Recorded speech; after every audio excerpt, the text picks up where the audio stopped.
Hello, hello, hello. Welcome, everybody. Give me a moment to get a tie on. The reason why I was late is I had to grab a shower real quickly. I just felt icky. Welcome, everybody. Welcome to the captain's table, to the office hours. Are you not playing for some reason?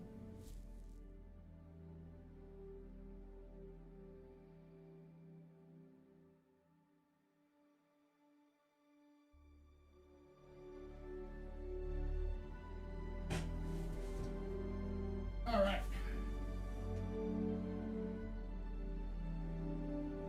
Wear the blue tie today.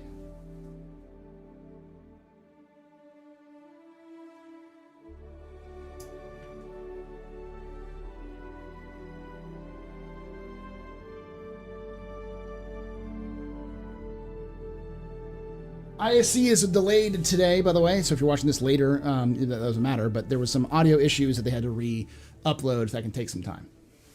Feeling much better this week, yeah. Oh, yeah. Needed that break? My wallet didn't need that break because whenever a streamer takes a break, they always lose money. And I lost 150 subscribers over that break. Ouch. All right. Anyways, let's get to the office, shall we? Let me finish this up. Mute some stuff. We should be good to go. Yeah.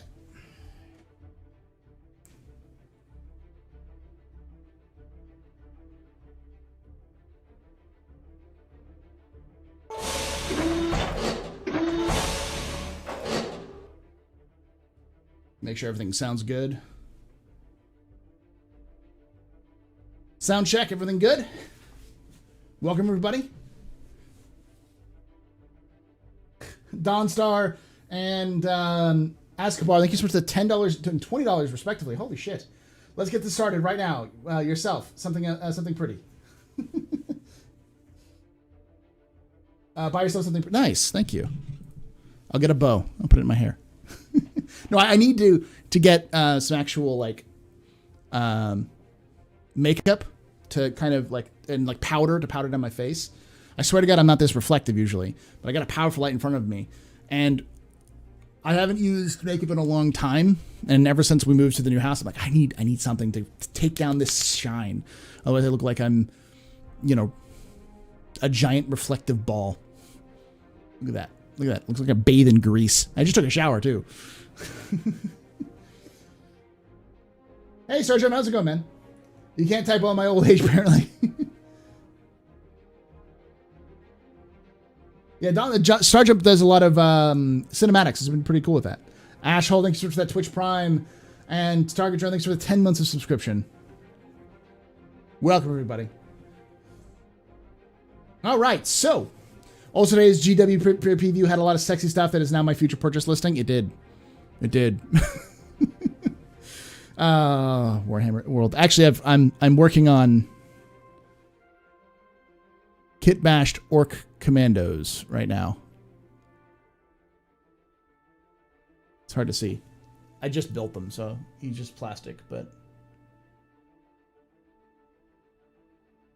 I'm actually really proud about this.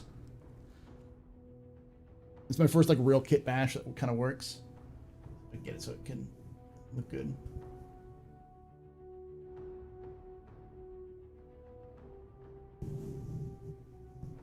Come on, focus, you piece of shit.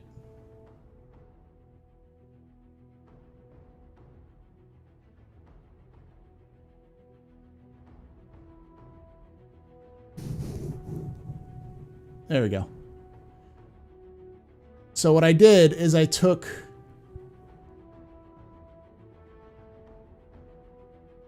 the field glasses, like the binoculars,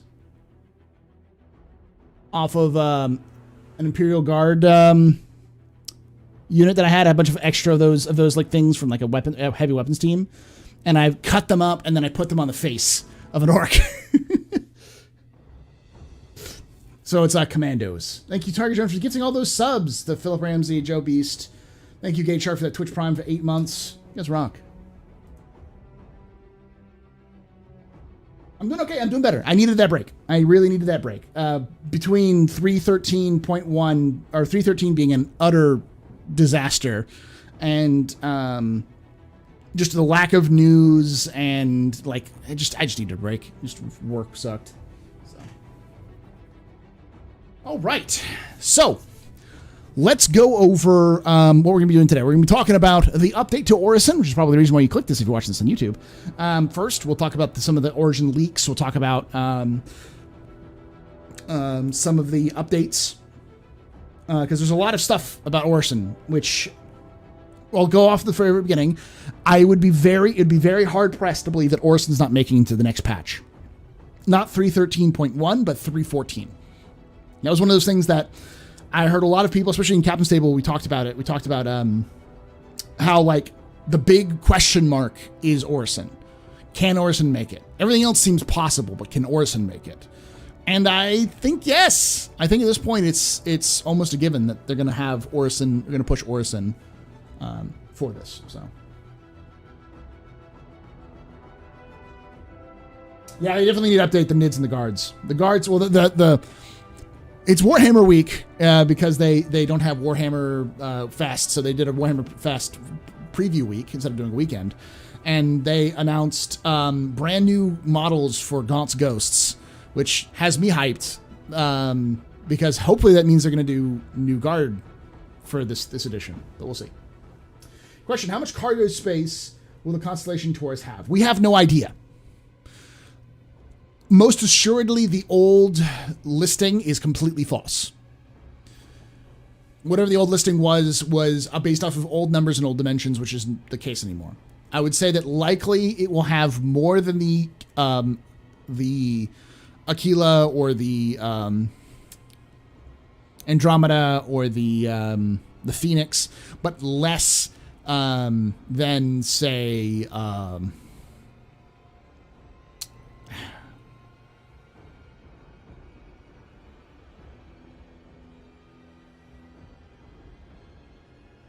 this is a weird stinger. Less than a Mercury, than a Star Runner. I think it'll probably be more than a Freelancer Max, but only a little more. So like Freelancer Max is like 120. I'd expect it to be like 150, maybe 130, 40.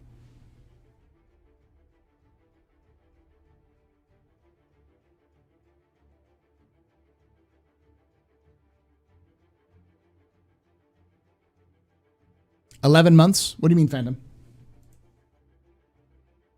Oh, sci-fi. Thanks for gifting those subs to Branord, Rufus, Esmer, Fox. Thank you, man. And thank you for that Twitch Prime for 5 months there, Mr. Penguin. Thanks a lot. Better to take a break than souring on the project. Yeah, I mean, I wasn't really souring on the project. I just got burned out because of the negativity. One of the things that can happen in this game a lot is people get super invested in it, and whenever you have a new wave of people, and we had a huge new wave come in last summer and last fall, when they don't see the progress that they were expecting because they're used to normal games, and Star Citizen isn't a normal game, they can get really sour on the project. Not being like us who are like, hey, they actually, like, for instance, this is one of the first years that I think they're going to make almost all of their second quarter goals for the roadmap. What? Like, I mean, it wasn't hugely ambitious, except for it was in some cases. I think 3.14 is one of the bigger ambitious patches in this year. But that maybe they're going to make all of their goals. Probably not towards the end of the year. Things will probably fall off in 3.16, but in the Stone Cold Steve Austin patch. But the pie patch is looking delicioso. Wow. Because it's a pie, get it? Is the Taurus going to keep the turrets that the Andromeda will? No, it only has one turret. The Taurus only has one turret and has no Merlin. So I'm guessing that the back area where the Merlin is going to be turned into another cargo bay. Yeah. So I'm not going to show the spoilers because I know there's some people out there who are like, don't show me spoilers. So I'm not going to do that. But I will show the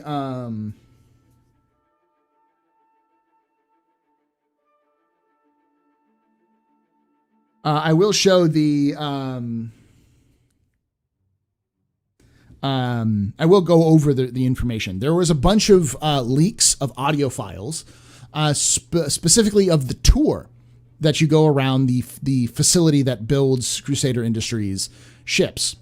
Some of those, I'm not going to go into too much detail because I think a lot of people want to experience it themselves.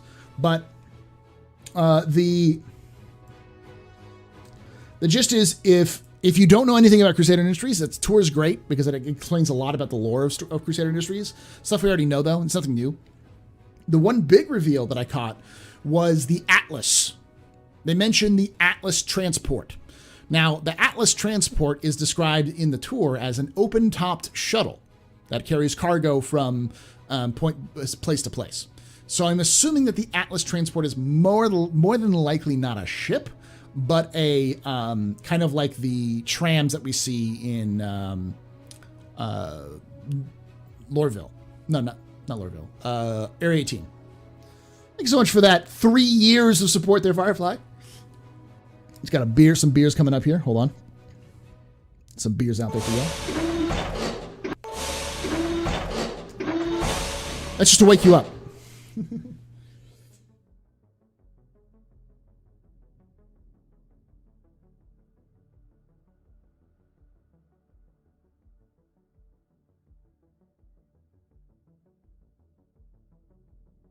Yeah, so the Polaris did get moved off the roadmap, but the reason why the Polaris got removed off the roadmap, according to what was posted in there and also some clarifications by Jake, was that it's still planned. It's just they don't have 100% assurances. So they wanted to go back and look at it and see what else they need to get done before they put it back onto the progress tracker.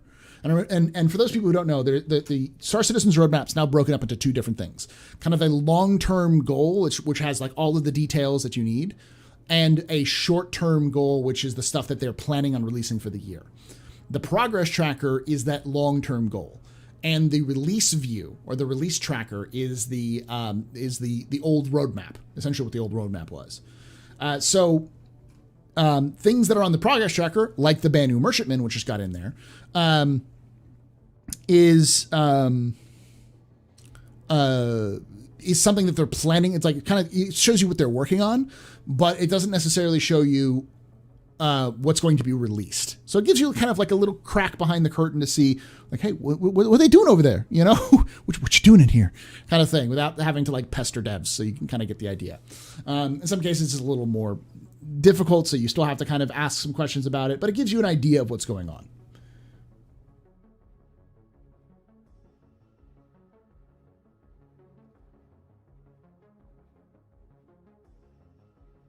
Sorry, look at something. Mega Smuggler for 313. Yeah, I'm gonna wait till after 313.1 though, and it'll probably just be about reputation. About reputation. There's not a ton of change to smuggling in 313 compared to 312. So if I do make a guide, it'll probably be more of an updated guide to like who you can talk to, but we'll see. Like, if there's no major changes, then no. But in terms of like commodities, there are some new kiosks that I have to go find. I've been chasing down. So, anywho.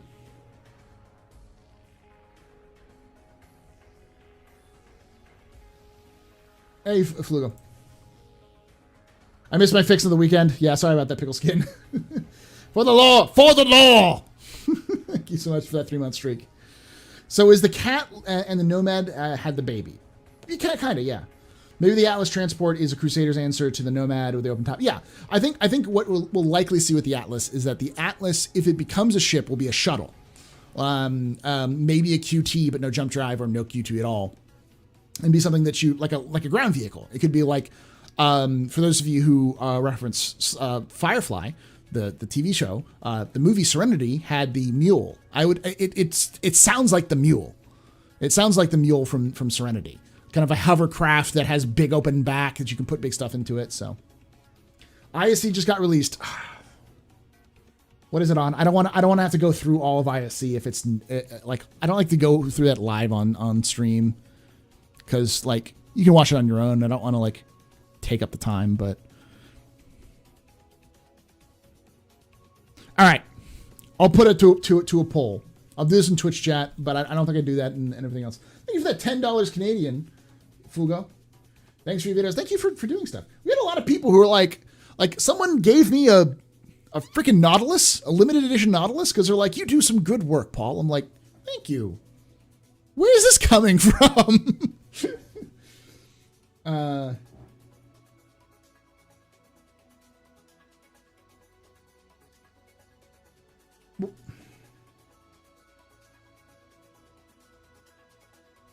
Yeah, that's I think that's what it is. I think the Atlas is that image of what the show what looked like the Star Runner without the top.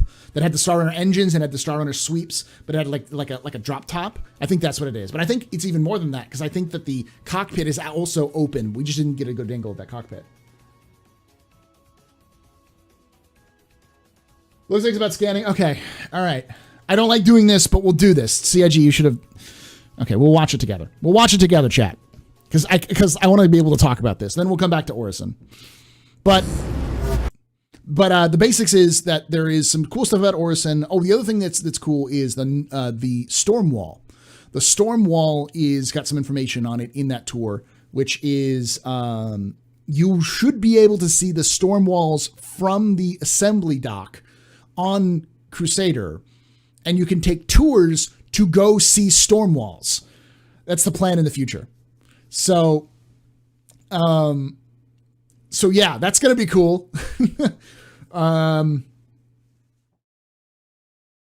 Yeah. And the storm walls is the star whales, the space whales. So that's going to be kind of awesome. It's not in 3.13.1 or not in 3.14. It's not planned for 3.14, but I think it's the idea is that when they come in, you'll be able to see them. All right, let's watch this. Did anything break? It did not. There we go. I'll turn on the volume a little bit. Thank you for the subscription. Let's watch it.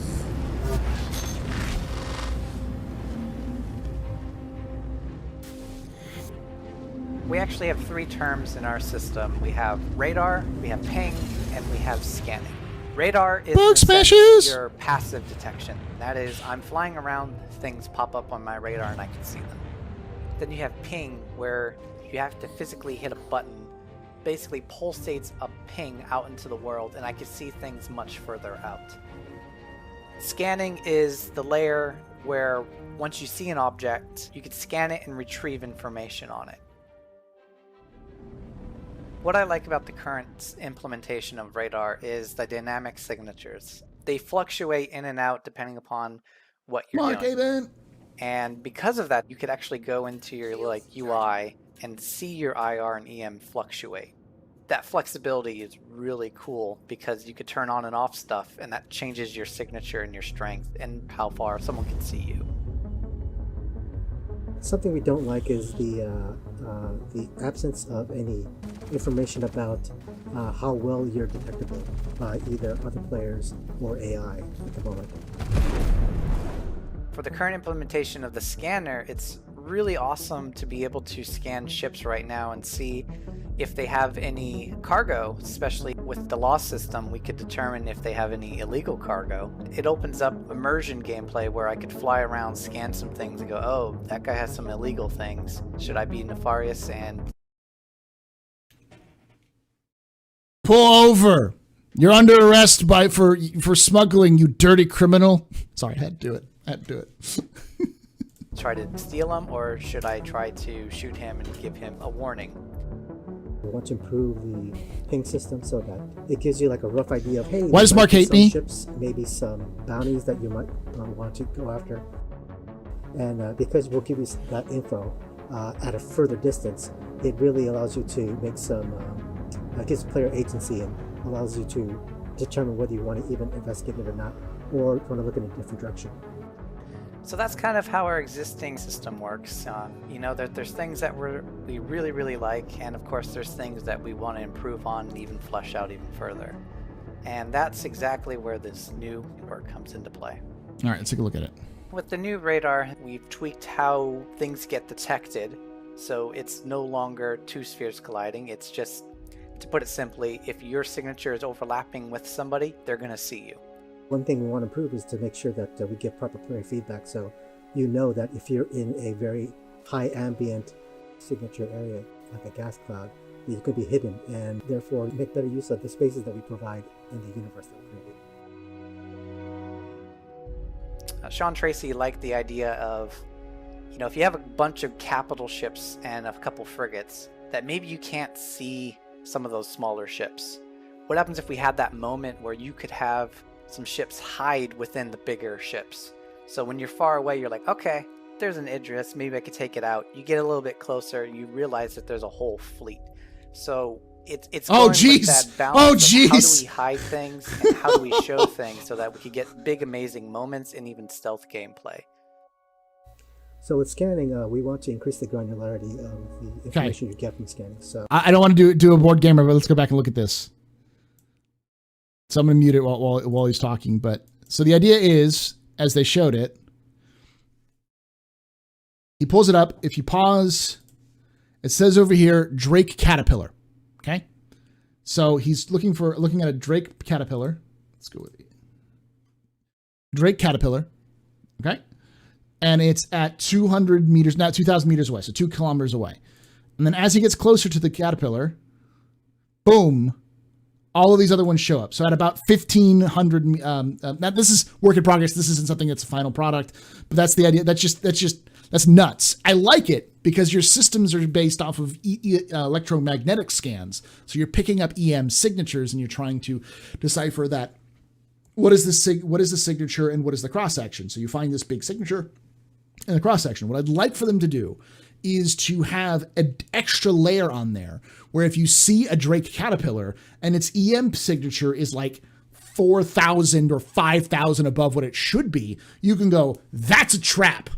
There are more than one ship there. We just can only see it on the sensors. Something like that. So I'd like to see that. So that we could get big, amazing moments and even stealth gameplay. So with scanning, we want to increase the granularity of the information you get from scanning. So pilot the other players or AI that are going to be on the ship, what type of armament it has, what it's carrying in its cargo. Going back to that other example with the Idris, with a bunch of ships out there, you can scan it and go, I know that's a ship. What ship is it? I scan from afar and go, oh, it's an Idris. Cool. I don't see anybody else because I have to get closer. You get closer and you start seeing other contacts pop up. You can take a deeper dive into what the contents of that ship are. So before you're too far back and you're like, okay, that's an Idris. Now you're close up and you go, oh, that's an Idris with a gigantic Gatling gun that shoots auroras. Doesn't exist, but I like to pretend it does. Also, we want to expose more. Gib Gatling Cannon Aurora. Aurora Gatling Cannon. The RSI Death. Just name it Death. Shiva. The RSI Shiva. A Gatling gun of auroras. Interesting information. We want to let you know that there's a wanted person on board. We want to let you know that maybe there's some volatile cargo on board. We want to let you know that there's something interesting relative to your specialization of the ship. It also unlocks more stuff for the designers to say, this type of scanner is going to be more for medical use. This type of scanner is going to be more for criminality or something like that.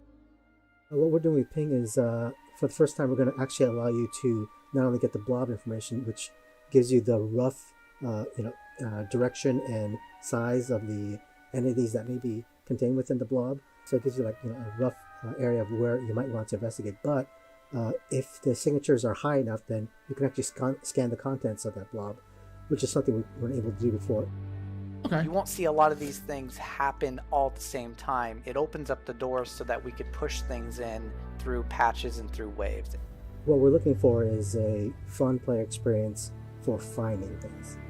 Ultimately, players want to be able to look out in the vastness of space and then determine, hey, this is something interesting that I want to do, and this is the direction I need to go experience that fun thing. That's what we're working toward. As part of our road to Invictus, this... I have to put this, Malcor says, it costs 12 million UEC to fire this weapon for 5 seconds. So before we move on, because we're about halfway there, that's cool. I can see the difference between passive scanning being EM signatures and active scanning being LiDAR signatures, like radar. I know it's more like sonar. They're kind of using more of a sonar thing where you have active and passive sonar. I think like listening versus, pinging.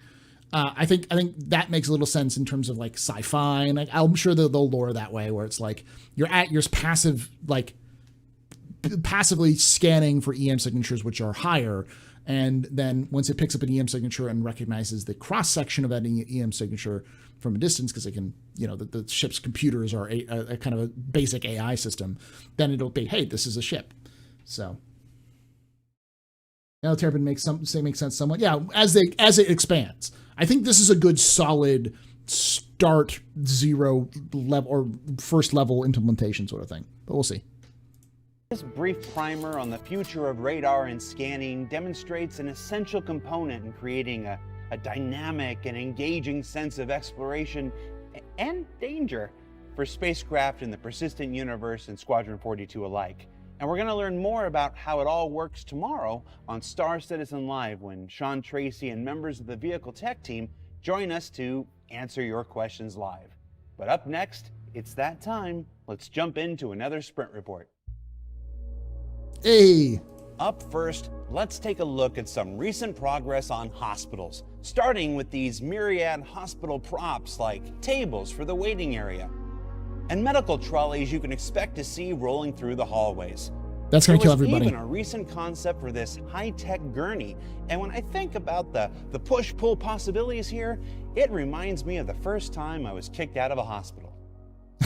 And the second. The team also progressed on the gray box for new Babbage's. It's probably not a joke. It's probably real. He probably was kicked out of a hospital twice. knowing how Jared works. I believe it. Emergency drop-off hangar, which needs to be cleaned up a little bit. One of the various medical rooms. The exterior vistas outside the. Okay, so this answers a question. Up a little bit. On the gray box for new Babbage's emergency drop-off hangar, which they are going to have a hangar for emergency drop-off. So there will be an emergency drop-off that you can do. That's awesome. Needs to be cleaned up a little bit. One of the various medical rooms. The exterior vistas outside the windows. And then dropping in some placeholder signage as guides for other artists when it comes time to really dress this place up. In addition to the first pass signage, first pass greenery has begun, and the thinking is already that we need much more verticality with the plants, so they'll be trying that next. There's also a look at the gray box nurses station in the ward area. The team is currently thinking that this will be the first area taken to final art so that it serves as visual guidance for the remaining sections of Brentworth Hospital. Orison General is also coming to the end of Graybox with this look at the lobby, assurance booths, and other areas. We're gonna let you.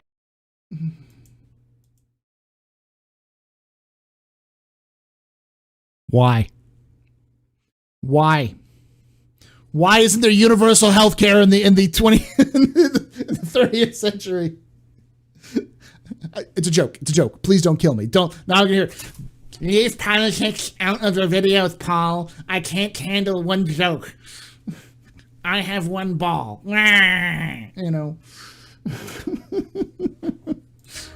And other areas we're gonna let you discover for yourself. When Orison General here enters final art, we expect to see much more of the glass and special lighting effects you saw in our look at the commercial platform arcade last quarter. Heading now to outer space, some of our spacescaping artists created some early warm-up tests for the creation of gas clouds that will encompass the jump point from Stanton to Pyro. Nice. Beginning with the work already created for CitizenCon 2949, it needed to be updated with all the new technical advancements made since then and better extrapolated out into three-dimensional space. This doesn't mean that jump points are coming in anytime soon. It just means that they're preparing the region for it. So just like, oh gosh, what was the name of the station? There's a station for Xenothreat Jericho Station. Just like Jericho Station, where you could see it before Zenith Rider was around, you'll probably be able to fly to the area where the jump point would be, but not be able to go through it. So that it can be approached from any direction. We've not quite got back that beautiful butterfly shape we had, but we'll be checking in again later as it further progresses. Those who have already jumped into Alpha 3.13.1, currently available in the public test universe, know that ship-to-station docking is coming, along with Invictus Launch Week later this month. And here you can see some of the final lighting passes being done for the various rest stop and security station docking areas. Now, I haven't seen this yet, so I'm just gonna watch along with you.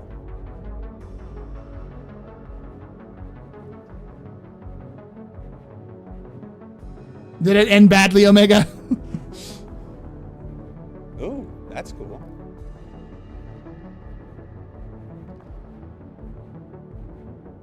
Oh.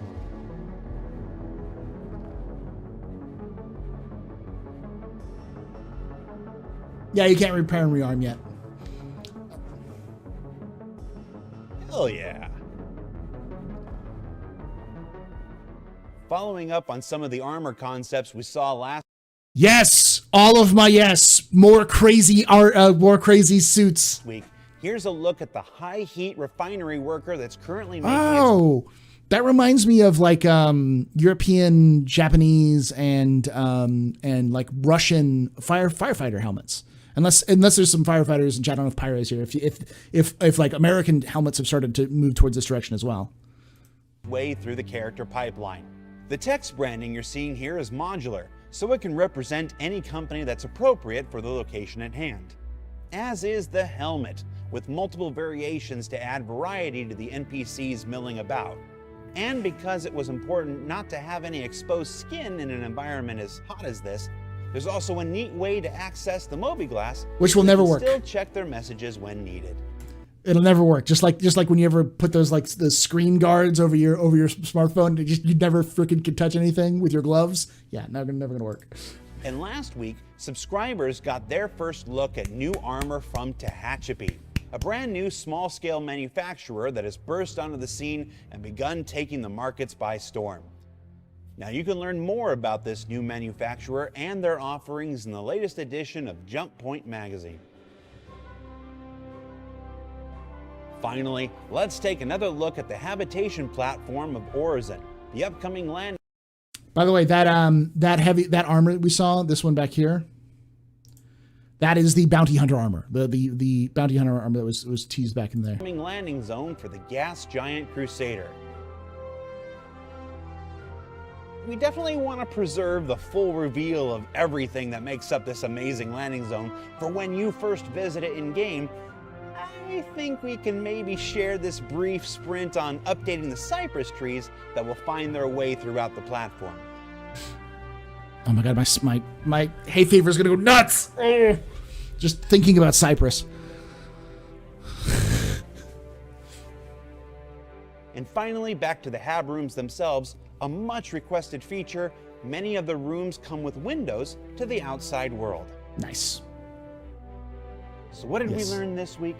Well, we learned that the next evolution of radar and scanning aims to put systemic tools in the hands of our designers to enable the exploration and discovery of more than just spacecraft and vehicles.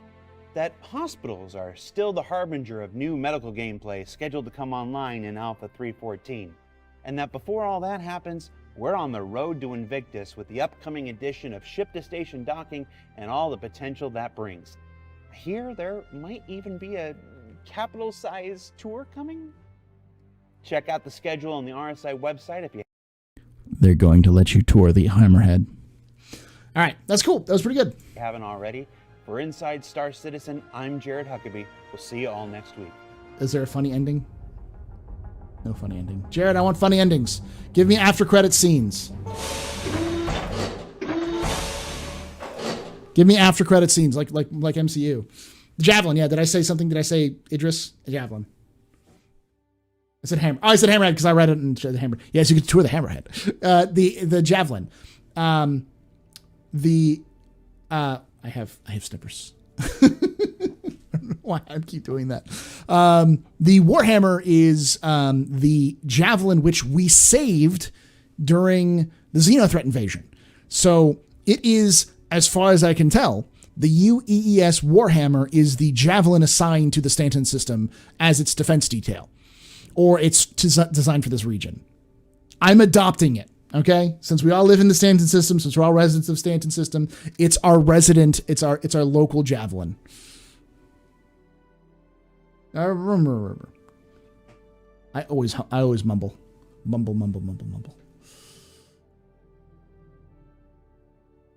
feel like we just got 313 and 314's around the corner. Yeah.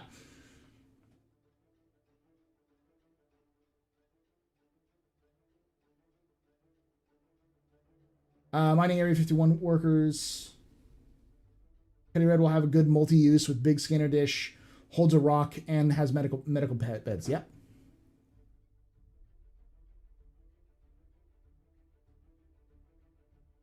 Yeah, so it's important to remember that the BMM was put onto the progress tracker. So if you haven't been following any Star Citizen news, if you get your Star Citizen news from this channel or from me, why? But also the BMM, the Banu Merchantman, which has been on and off the roadmap for years, nicknamed lovingly the Banu Merchant Myth. It was sold in 2013.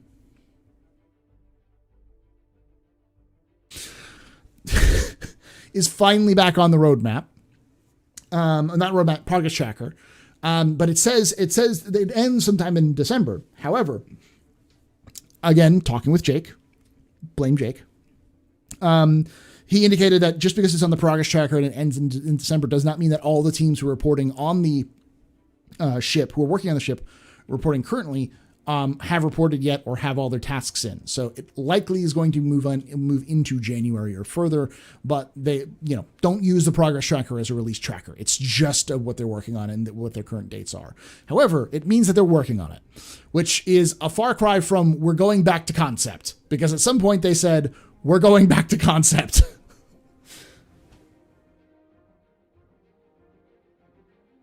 Weird way to spell Corsair, and the Corsair's coming out too. There's some big money whammy kind of stuff from CIG. Let's pull up the roadmap roundup.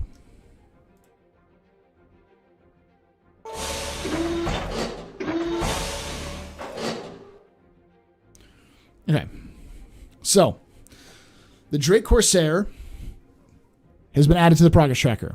It's coming in.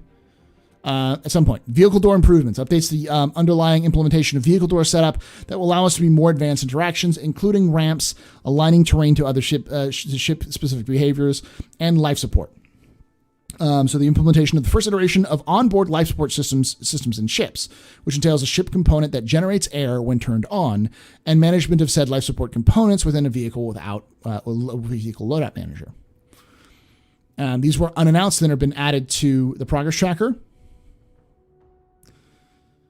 Banu Merchantman was on there before, we knew that. The Apoa Santuk Yai, which was the A, which I thought was an Argo, which I was wrong. It's the Santuk Yai. By the way, it's also supposed to be pronounced the Santuk Yai, or the Santuk Yai, rather than the Santuk Yai. Because, as Jail pointed out, when you pronounce it Santuk Yai, what you're basically saying is ship that makes clothes. It's one of those things where the where you put the emphasis is more important. So I'm probably still screwing it up, but the way you said it was Santuk Yai versus Santuk Yai. So the Santuk Yai means like terrible bird, is what it's like a terrible, dangerous flying creature. And Santuk Yai means, Santuk Yai is, did we get a raid? I'm just kind of going all these sorts of things.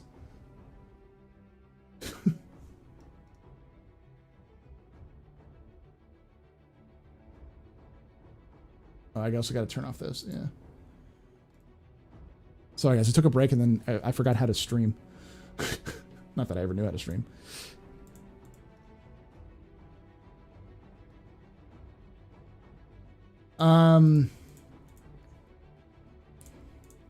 But yeah, so one of them means ship that dispels danger, and the other one is ship that makes clothes. So I am now officially nicknaming the Santukai as the Banu Taylor. Or, I'm sorry, Banu Taylor. The Xian Taylor.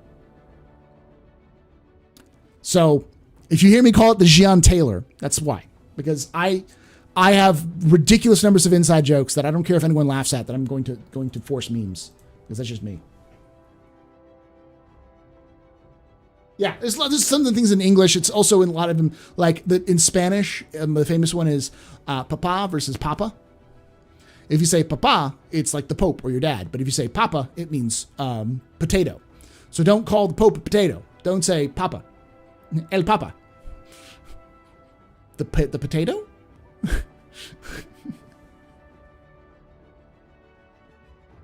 Okay. Let me finish talking a little bit about the updates with Orison, which is pretty big. So the big thing about Orison is it's coming in. Oh, let me go through. I keep bouncing back and forth. Again, I've not done this in a couple of weeks, and then my brain's cooked. Drake Vulture Bill is coming in as well. So this is also a good sign because it means that they are looking to scale up the hand salvage pretty quickly after it's implemented, which is good if you're a salvage person. It also means they're taking it seriously, which is good. Not that they weren't taking it seriously before, but it seems a lot more focused. The following deliverables have been removed temporarily from the progress tracker as schedules begin finalized following the planning meetings in addition to allowing for room for life support T0 and vehicle door improvements of the rules mentioned above. So, multi-grid SDF for capital ship destruction. Culling and streaming exterior ships. Sad. Animated dashboard state. And M50 entrance swap. Yeah.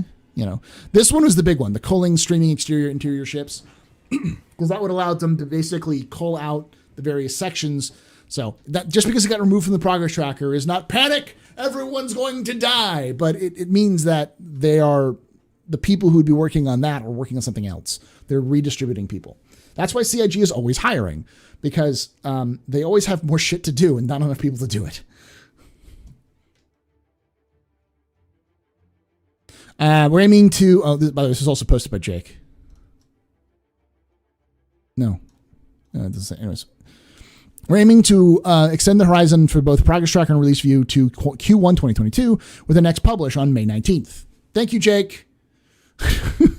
This published to include only upstream team schedules for a time being. As a reminder, the downstream teams are reactive to upstream, so their schedules won't show the entire year. Therefore, downstream schedules will be updated in Q3 2021 shortly after the following publish. So that's a fancy way of saying the people who are planning and working on a lot of the back end stuff will, or new tech, new tools and such, will be developing stuff for, are starting to plan for next year, beginning of next year. But the people who are working on the actual stuff to put it out into build forms and those sorts of things, putting it into the ever growing tree of Star Citizen code, those people aren't going to be focusing on it until they get to their teams.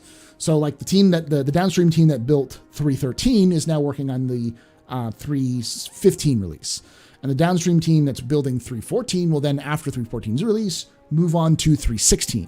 So remember, it's the way that they've broken up the teams. So it doesn't matter how you pronounce garbage. Damn. We'll see what the Centaur Ki is like. I think they're going to have to do a lot of fixing for medium ships. I talked with Barks. With Captain Barks about that on the stream, about how like medium ships need a lot of love. Because right now light fighters are just dominating everything. Yeah, I don't think that culling is going to be gone for good. It's just probably not going to make it this year. It'll probably make it until next year.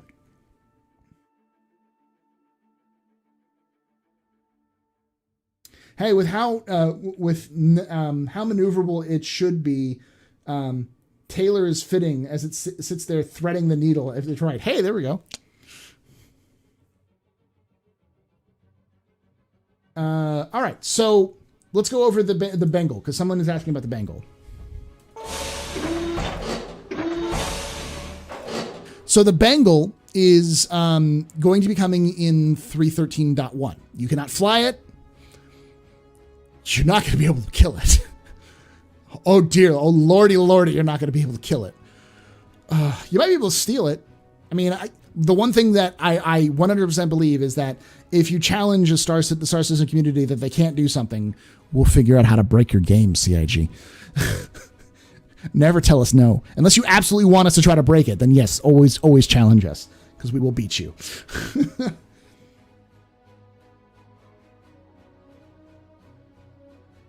So the Bengal is going to be coming through kind of like the way we saw the Javelin and the Idris last year for Fleet Week. For those of you who weren't here for Fleet Week last year, there was a Javelin and two Idrises. I think the Javelin might have been the Warhammer, which would fly to the space station around one of the landing zones. It would stay there with much pomp and circumstance. There would be fighters that come by in flying formation, and there would be fireworks going off in space, and people could go watch it come in. It would go into the capital ship hangars. It would stay in the capital ship dock, and it wouldn't dock. It would just stay in there, and it would stay there for a couple of minutes, and they would undock or move back, and then move back off, and then jump out with the rest of its fleet towards another location, and they would be going down around in a circle all around the system. And so you could just kind of meet them at various locations in the system to see them coming and going. So I think that's what they're going to do again. Only when they dock with like when the Javelin docks now, it's going to dock and you can go in and do tours and stuff with it. So.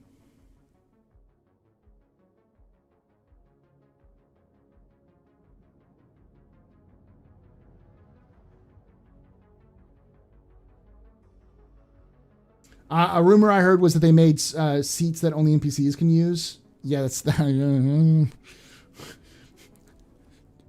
I mean, sure. I'll believe it when I see it.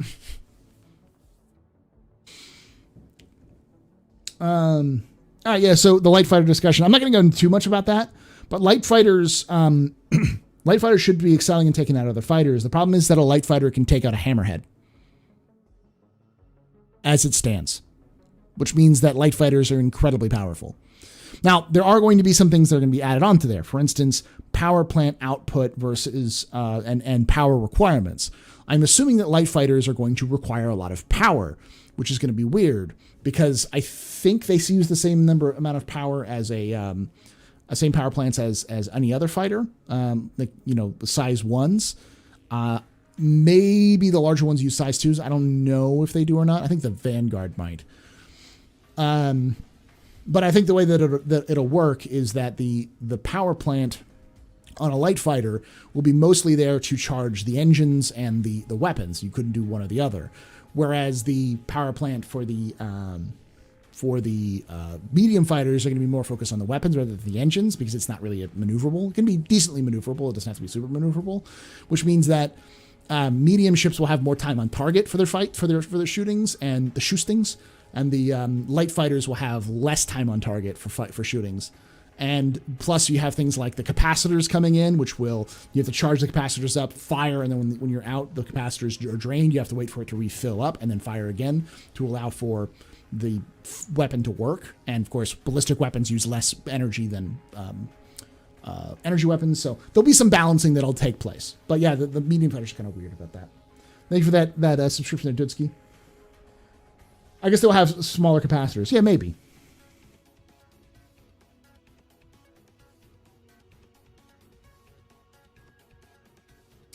Do we need to provide ENT services to bounty hunters like law enforcement somehow needs to call for medical?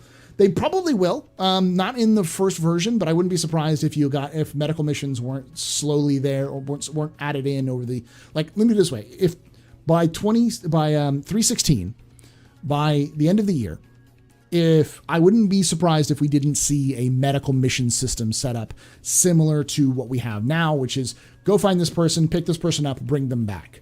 And it's either like go to this wreck where there's, people who are still alive, especially since they're adding in the atmospheric systems and salvage and such.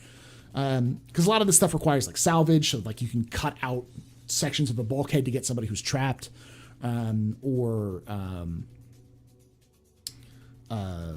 shapes charges to blow open areas. These are all salvage and kind of infiltration, so that you could then grab somebody who's injured or someone who's trapped, then get them back to safety, refill their oxygens up, get them to a hospital, those sorts of things.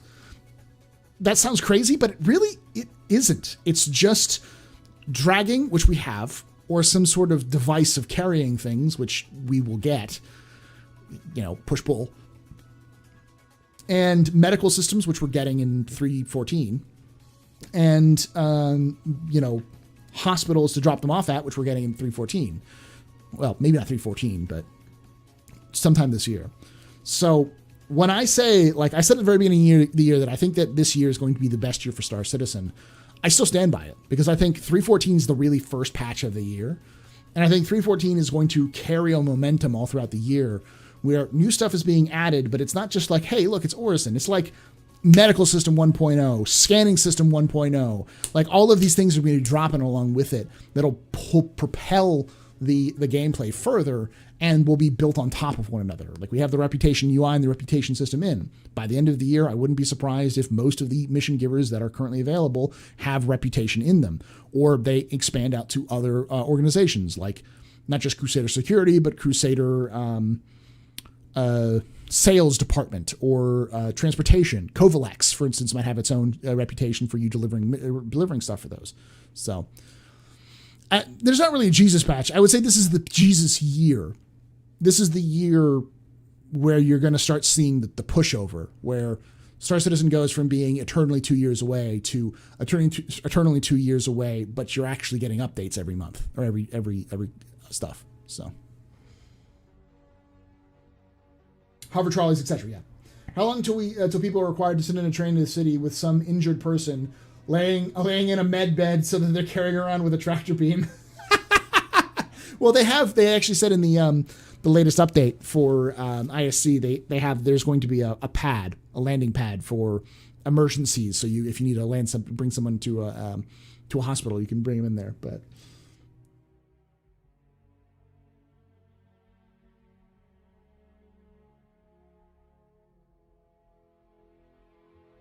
those persistent player habs stand for player home, like your place house where you can buy and put stuff there. Yeah, I mean, eventually, like right now, the reason why they have props and stuff in them is because they want to just dress it to make it look nice.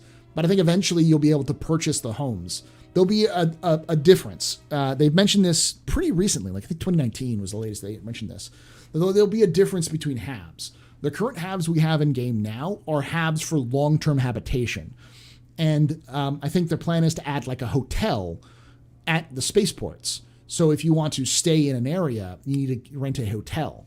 Otherwise, if you log out in like say a city, but you don't go back to your bed, you'll log back into your bed on your ship, or in the hotel on that area, or possibly even jail. I wouldn't be surprised if you logged out and then you wake up in jail. Like in a holding cell, and you have to pay a fine to get out. That would be a neat little mechanic, but it would be annoying as hell. Because if you log out in a city for a long period of time and your player gets called, your player model gets called, it could easily just be like, you're a bum, you slept on some benches, and the police rousted you up and threw you in holding because they thought you were drunk. Yeah, because you're a vagrant. If you don't have a bed on your ship, which is parked at the location. Either way it would work, because also if you had a hotel, if you didn't have a hotel, they could also say that you have to pay a hotel fee now. So, do you think that that with docking they will now solve the expansion of the Hull C? I think so. Yeah, I think we're going to see Hull C. My nose is itchy. Probably mustaches. Gurney races down Hurston Tower. God. R&R reputation, so it's messing around at R&Rs. Yeah, I mean, yeah, there will be. Like, the R&Rs, the individual stations will have their own reputation. They've even said they could give a table a reputation. You could have a reputation with a table. Listen, I need you to take out that futon down the way. He's been saying nasty things about my legs. You go kill the futon, and you start a gang war between the various furniture pieces. But yeah, so they can give individuals or objects reputation, and they can even have them have their own reputation, like, meter. So I wouldn't be surprised if we got individual rep with individual R&R stations. All the whole series on the progress checker are ending in, I think, in December. Sorry, only whole A, B, and C. You're not going to get D and E. There's no real point in having the D and E yet until after the commodity systems are worked out better.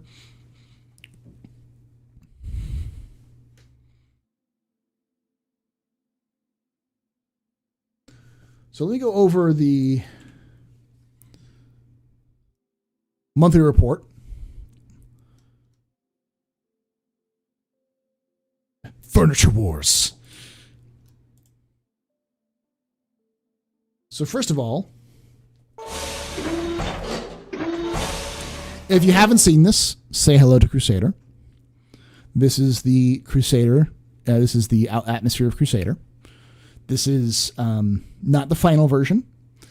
I have an assumption that these lower layers of clouds here that you see, this kind of bluish layer, I think that they're going to have a layer below that. They just don't have it yet because Orison or because Crusader doesn't have ground textures, and this is just playing with atmosphere. The reason why you see what seems like a semi-transparent bubble is because it doesn't have ground textures. But who knows? They might add more cloud layers in the past. This might be the final version. But I doubt this would be the final version. I'm sure they'll add more things to tweak around with this.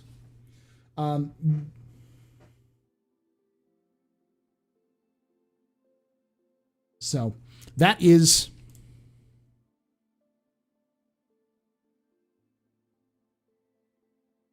in the Star Citizen Monthly Report. Starts with that. So focused on getting the passive security, tourist, and tour guide behaviors, polishing animations from recent mocap sessions, and adjusting to related features. So yeah, the tourist, tour guide, and security are all things that are going to be added with Orison. They already added the audio update for tour guides, which was leaked, that kind of thing. First version of Landing Officer, one of the deck crew that will be used in hangars and landing zones and capital ships. The Landing Officer gives the player clear directions on how to position their ship in relation to the pad for perfect descents. Okay, so instead of giving you a landing camera, they'll give you a landing officer, which they still need to give you. You still need a landing camera just because we're not always going to be landing in HABs or in locations that have landing officers. Unless there's going to be a landing officer that just kind of spawns in the middle of Hurston. Please don't do that. So, yeah. That's interesting. We're continuing on hygiene behavior with the team completely set up for the toilet and shower cubicles.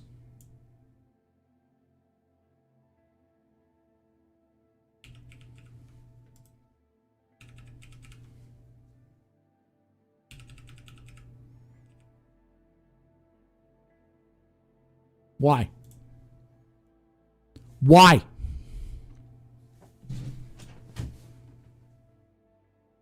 Why? No, not the shower. Shower makes sense. Toilet. Why? Why? That was a joke, CIG. Chris, I didn't want you to actually put some poor woman on the toilet and make her simulate taking a shit.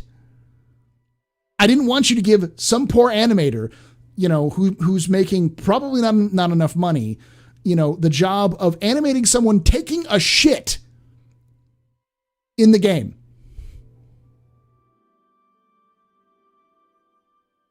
Why? Are there going to be different levels of shit? Are we going to have, if we eat the torpedo burrito, will we just like diarrhea all over the toilet? This is a Chris Roberts game. Of course he's going to have those details. It's fucking, no, we don't need toilets. We don't need toilets.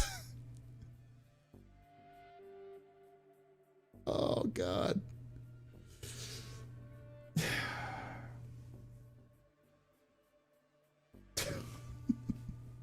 Shower makes sense. I've always said that shower makes sense, though, just because shower is one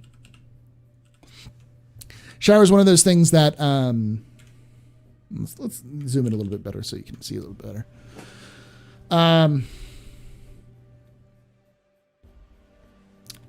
Because for those who don't know, with the new reputation and like more emphasis on mission givers and such, and even like shopping and buying and selling stuff, your hygiene is going to matter in terms of your other stuff. But the fact that this is AI, so this isn't even players. This is AI.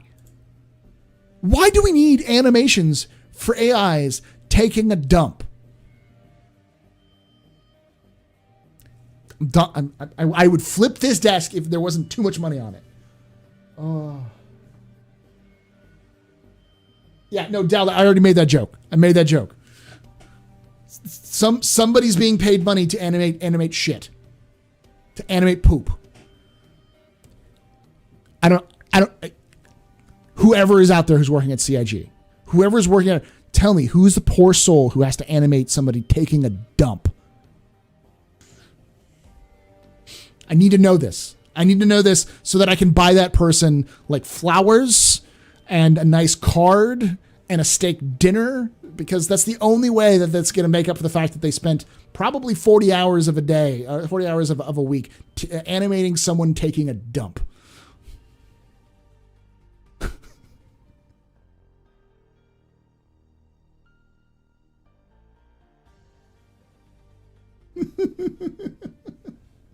Because it's never been done.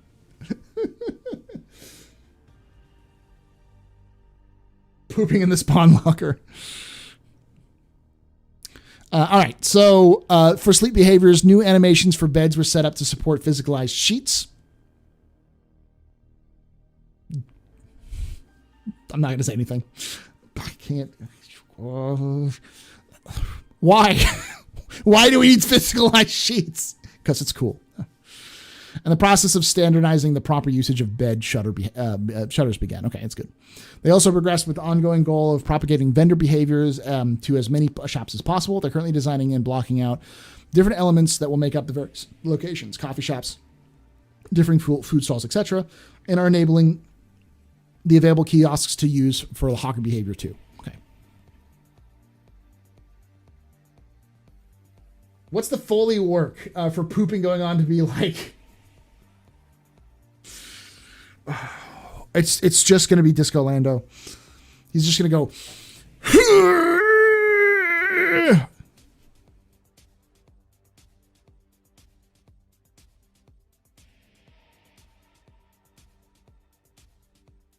Oh, they hired a mocap actor. Yeah, they will.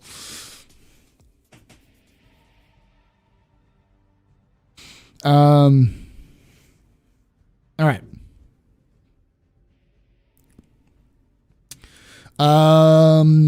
AI features improve the subsumption tasks, queue requests, and the communication link between Dataforge entries. This allows the designers to select communication configurations to channel names from a drop-down list instead of having to manually type string names. It makes it a lot faster. Patrol tech was further developed. Okay. New code. Cover behaviors, untrained characters such as civilians. Okay. This involved making sure they react appropriately to combat scenarios and try to preserve their lives as best they can.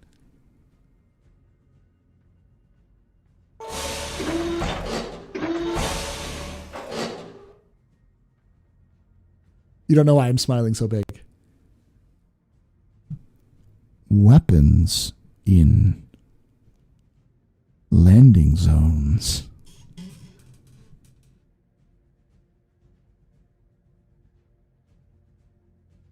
The reason why my smile is so big is because that means they're removing they're talking about, they're planning on removing the armistice zone, which means that you're gonna have to go through security checkpoints and surrender your weapon.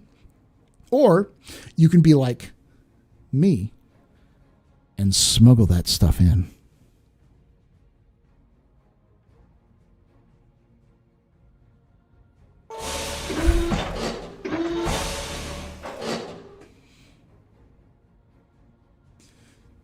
Need shitting for medical gameplay. Imagine plumber roleplay. Yeah, CIG, where's the plumber profession? You know, who's going to have to clean all of these toilets when the AI clog them up with their torpedo burritos?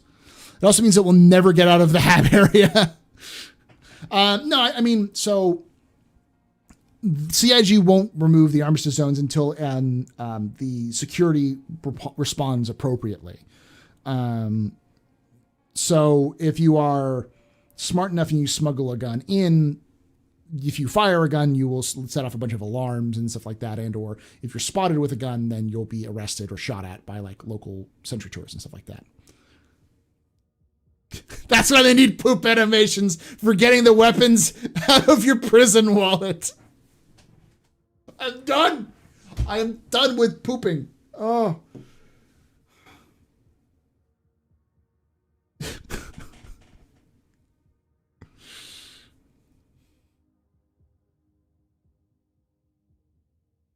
As we thought about armistice zones around stations. What do you mean armistice zones around stations? They got rid of the armistice zones around some of the stations, and it's fine. You're not going to get ambushed at every single station you go to. It just matters if you're in a popular station that has a lot of people at it. Otherwise, it's meh. But CIG doesn't even have that behavior in the game. So once that behavior in the game comes in, it'll be like that.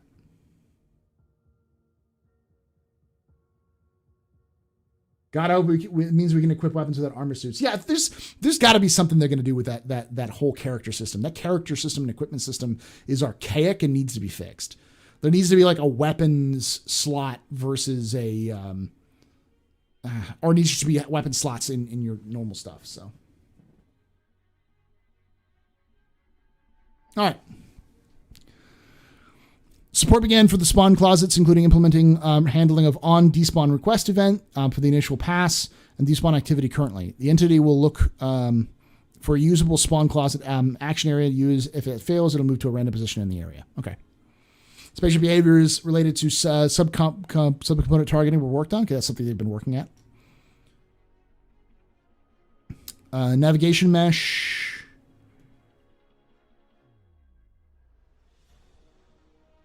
Yeah, this is something that we've already seen. 0G, like AI being able to move in 0G.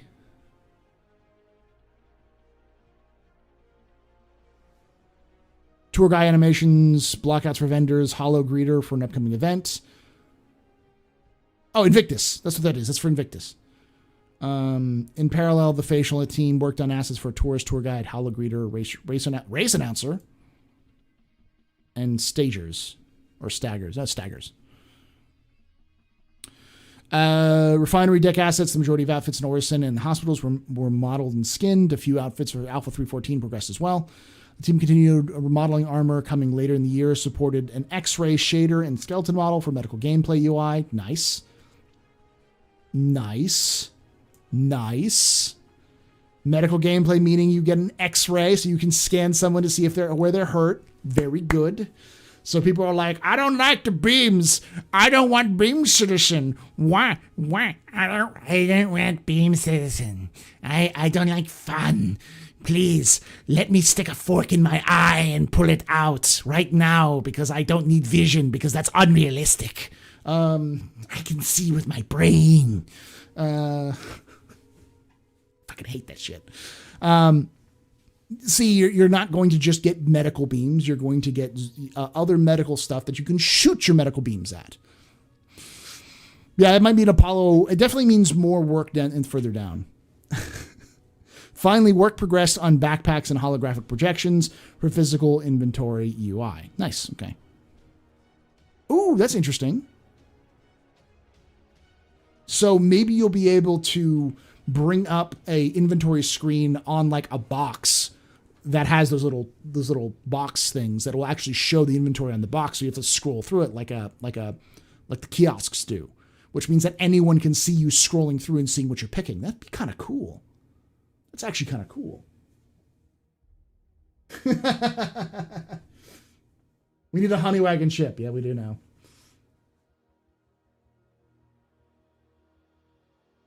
Enough of the pooping, okay? The poop is done. The poop joke is done. I don't need more poop.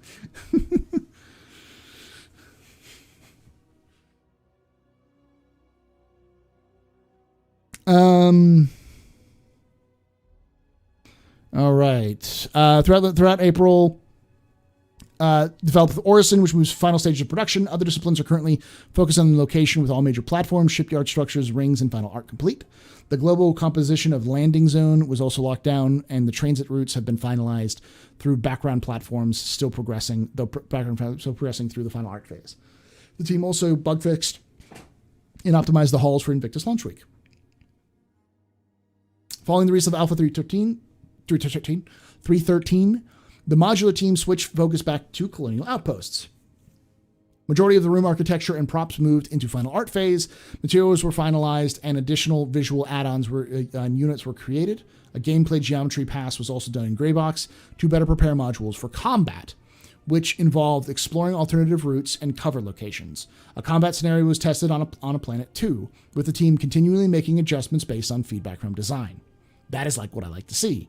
It sounds like we're going to have a combat scenario where we're fighting on an outpost. Please, God, let this be part of the Ninetales lockdown. If we can take the fight back to the Ninetales, or if the Ninetales are... Oh, please, God.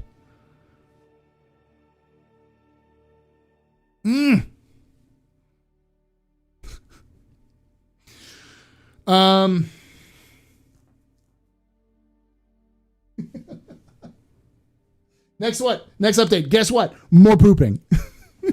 Montreal's modular team finalized their work on the Orison and New Babbage Hospital maps. The polish phase is nearing completion, with the team preparing to move into LOD pass and bug fixing. So this is the Orison General. This is what the thumbnail is. I'll probably change it a little bit. And this is the New Babbage Hospital. So that's pretty cool. April was an exciting month for Planet content. Crusader is looking great, and the positive reception from the community on the screenshot we shared boosted the team's motivation, the Planet content team. Artists also explored new types of height maps for the Pyro system that can generate steep canyons. Work is still ongoing, with the team making additional polish passes over the next few months. They also looked further ahead to Nyx, though the system's planets are still in the early stages of development. Suck it. They're not working on Nyx. I'll believe it when I see it. Fuck you. Go fuck yourself. I'm just tired of that. Like, I get it. Being like cautiously optimistic or cautious about something, it makes sense. But when they've said it like 17 fucking times and it's on the progress track, and you're like, I don't know. Like, man, fuck off. You don't believe anything they say. Oh. New asset packs were blocked out based on the location's art direction. The next stage is to move the assets towards the final art stage and begin crafting planetary surfaces, which is good. It's April, by the way, guys. Nyx isn't coming until after Pyro, and I don't think we're gonna get we'll get Pyro probably the beginning of next year, middle of next year, which means that I wouldn't be surprised if we got Nyx next year as well. I don't know if it'll be the same patch as Pyro. It might be. Depending on how long it takes them to do server meshing.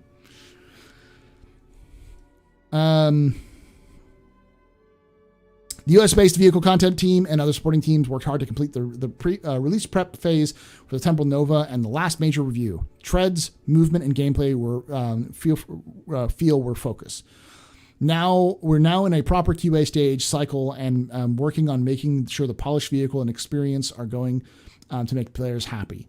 The Nova tank has been concerted effort by all, and we're proud of everyone's contributions and are excited to see it go live. Progress was also made on the RSI. Oh, by the way, everyone hates the Tonk. You either love or hate the Tonk. You either love the Tonk because the Tonk is bonkers, and the fact you're having a tank in a space game is fun, or you're obsessed with realism in a game about space fighters and are worried about the design because it's completely unrealistic. You're playing a game about World War II space fighters in space in the 30th century. What? Yeah, that's totally realistic. It's not like that's been pitched from the beginning. We get a raid? When we load and got that subscription for 25 months. Oh, hey, Ram. I didn't look at things. Hasbro, could you, after this, explain the short latest Squadron 42 email? Thanks a lot. Yeah, I'll take a look at the Squadron 42 email. Space Bradley fighting vehicle, yeah. I want my Battlezone hover tank, yeah. Well, so the reason why I think a lot of people don't realize about the Tonk is that they think the Tonk is just badly designed, and that it's badly designed because CIG doesn't care and they don't do any research. The problem is that it's also a video game, and unlike, say, Battlefield, where you just click a button and you enter a vehicle and then press a button and you move around, in Star Citizen, the vehicle also has to be movable. You have to be able to get up and move around. Now, a modern battle tank isn't very spacious. You have some space, obviously, to move around in, but if everyone got out of their seat at once and tried to move, you'd probably jam up a little bit, because it's not a huge space. It's usually fairly squat and wide, but it tries to give us as little bit of a top-up profile. They want to make sure it's as flat to the ground as possible. But in a game like Star Citizen, where bumping into somebody is going to cause you to break your legs, die, and then the whole thing's going to explode, you want to have as big spaces that you can move easily around. So in reality, the tank is designed like a spaceship, like any of the Star Citizen spaceships. So it's designed for you able to get up and move around in it, with enough space that you can pass through while somebody else is in there. Which means the tank is chunky. So that's why it's big. That's why it's big. That's why it's designed the way it is, because it's a rule of cool. It's based off of other real-life tank designs, which aren't great, but it's more accentuated because it's supposed to be futuristic and has to be big enough for players to move around inside of it. So it's not realistic, but that's because it's a video game. Big target. So are ships. Also, to a degree, it's a tank with an energy shield. Doesn't matter how big that thing is if you can't hit it.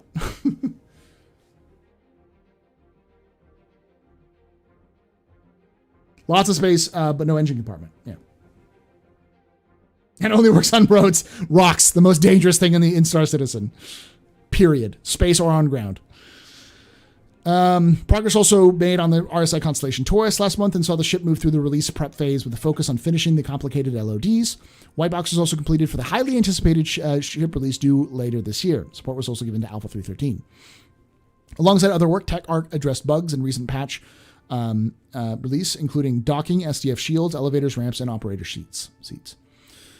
Weapons team continued to move for the standalone Greycat tools through the pipeline, with the tractor beam going into final art and salvage tool being going through white box.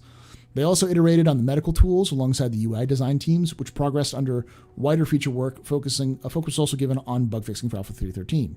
For ship weapons, a handful of bespoke weapons were developed for some ships featured in an upcoming event. What fucking event? Is this the lockdown they keep talking about? We're going to have bespoke ships for a lockdown? We can't say much more at this point, but a number of bespoke weapons have been given some love to make them sit better with the ship in question.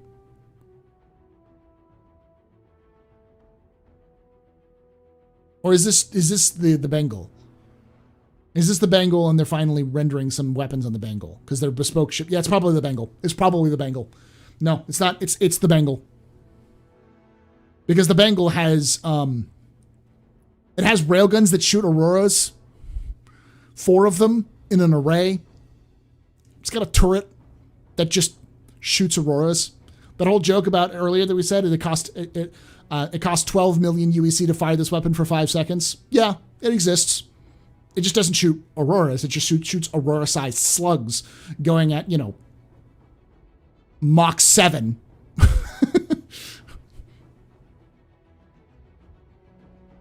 Big Bengal. Yeah, Bengal, yeah. I fear nothing, but that thing, it scares me. They're bearing weapons. Ship busters. That's what they're called. They're called ship buster railguns. Big old railguns. Well, the speed is, I don't know what the actual speed is. I'm using the speed of a modern railgun today that we built is Mach 7. But I'm assuming it's probably going to be a little slower, the rail rounds, because they're not designed to hit fighters.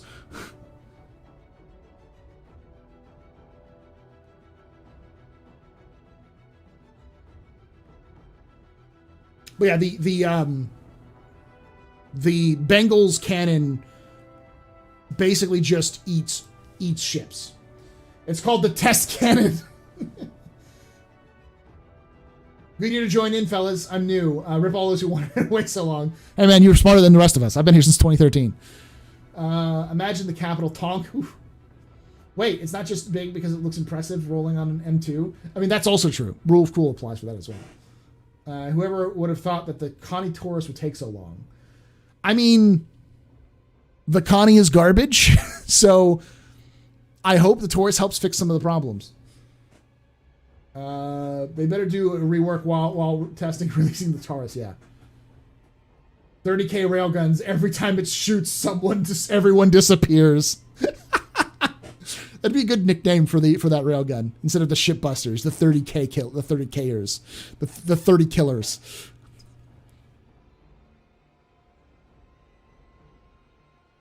Okay, I'm back. What did I miss? Shipbuster railguns. That's what you missed.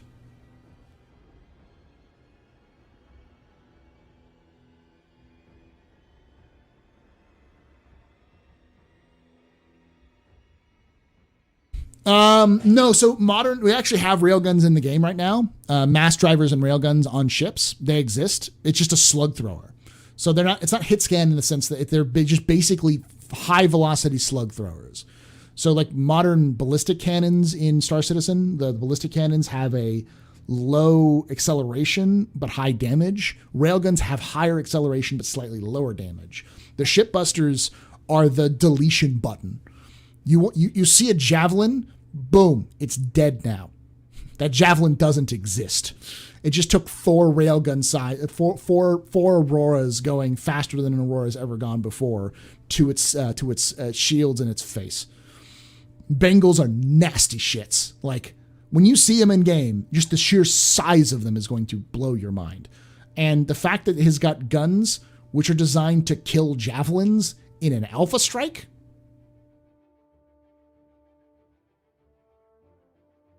And it's fucking tiny compared to a king ship. Like, the scales in this game are bonkers. Nicknamed to the leader. The Dirty 30. There we go. There we go. That's the I like that nickname. That's sticking. The shipbuster railguns, and now we're going to call them the Dirty 30s.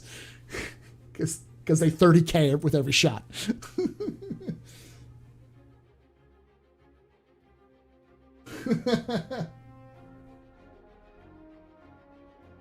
Get good gun.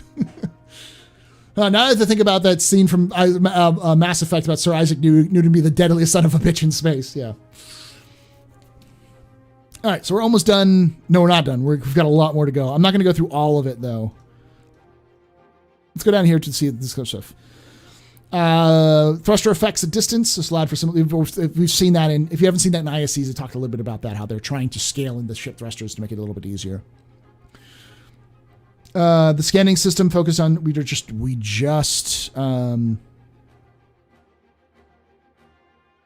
Okay, so more stuff. Yeah, we just talked about that. UI team worked on several elements that will help UI screens in future releases. They created a yellow and low-tech style to better match locations such as Lorville, as well as a blue Crusader style UI and ships, for its ships and Orison itself. Widgets such as the foreground and background textures from manufacturer logos, and new buttons that will be used to an upcoming update to the door control UI. A tweak was also made in the transit scenes so that they look and work in a similar way, that they will be able to have any UI style in the future. Finally, for UI, the developers gained the ability to add tooltips, screens to make bug fixes and optimizations. All right. Turbulent. Patches. Web teams for informations. Okay. New teammates onboarded who are focusing on moving Hex to the next level. They started their roles performing maintenance and clearing out high-performance bugs. Okay, that's pretty cool. So, Turbulence is now working. Essentially, what Turbulence is doing is before they get moved on to make systems, their job is to finish Stanton. So while the planetary team is working on Pyro and Nyx, Turbulent's going to go through and tweak this here, tap that there, just tighten up Stanton to make it look better. So their job is to finish it up. So that's what they were working on. So Grimhex looks like it's going to be the next one, which makes sense. You've got the Ninetales lockdown coming in probably 3/15 would be my guess, right before or at CitizenCon. And then you will have... So you need to have Grimhex because, for those of you who don't know, because this is why I did an entire video on the lore, on reputation and the lore, Grimhex is controlled by the Ninetales. Now, people have asked in the past, why don't the UEE just go in and clear out Grimhex? Because if they know that it's a haven for the Ninetales, the Ninetales run it. It's not just a Ninetales location. They control it, but there are civilians who live there. Just average civilians who haven't broken the law, people who want to live outside of the UEE's protection, who are rebels or artists or whatever. So any kind of assault on Grimhex is going to be bloody, very bloody. So Crusader Security doesn't want to have to assault Grimhex because that would just end in a lot of people dying and probably a lot of civilians dying. And Crusader is one of the few companies that's like, we don't like civilian deaths. That's probably bad for our reputation. So they don't do it. And the UEE doesn't want to do it because that's a lot of work for a lot of nothing. But maybe we get a nice little fight at Grimhex with the Ninetales lockdowns. Who knows? This makes the Retribution sound like child's play. Oh, the Retribution has like 6 of those shipbuster arrays on it. Like it has like 6 Bengal, 6 times the amount of damage that a Bengal has. It's like staple 6 Bengals to a flying, like to a space station. You've got yourself the Retribution. Do you think we're going to have to wait for the BMM to see the single weapons rework, the Singe weapons? They're probably going to do away with the Singe. Last I heard, they're completely dropping the hit scan weapons entirely because the hit scan weapons just didn't work right. So they're probably just going to drop them out entirely. I wonder when we'll get an update to ArcCorp. It needs its ocean, mountains, and minimal. That's probably, I wouldn't say next. I would say it's probably after... It'd probably be after... Well, no, it'd probably be after Grimhex. ArcCorp would be. Because it's the second oldest. No, Hurston. Yeah, Lorville. I think Lorville will get a pass after Grimhex. And then our Area 18. Game course there. It's on the roadmap. Or progress tracker, not roadmap. I'll have to double check the roadmap there. Oh... Weapons authoring pipeline will also receive attention. I made as much as possible. All right. Aerosoft Systematic Services and Tools team wrap up their latest version of the economy AI simulation tools that control the wider game economy. Improvements were also added to make recording and presentation clear. For services, work progressed on prepping the Super P cache for the next release. The prototyping of the new service includes one celestial body positioning and the one for the accurate tracking of important NPCs were also completed. They also completed service work to pass ship names between the DGS and platform.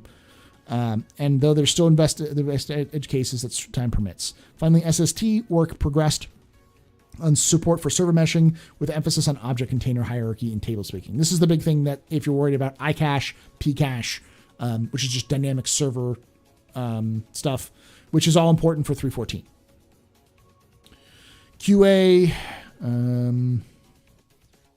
focusing on Galactic with another event coming later in the year. Okay, preliminary testing began on Alpha 3.14.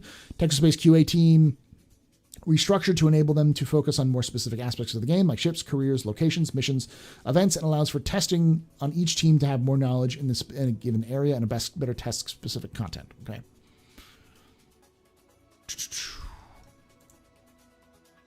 Bed. Plants. We saw this as well.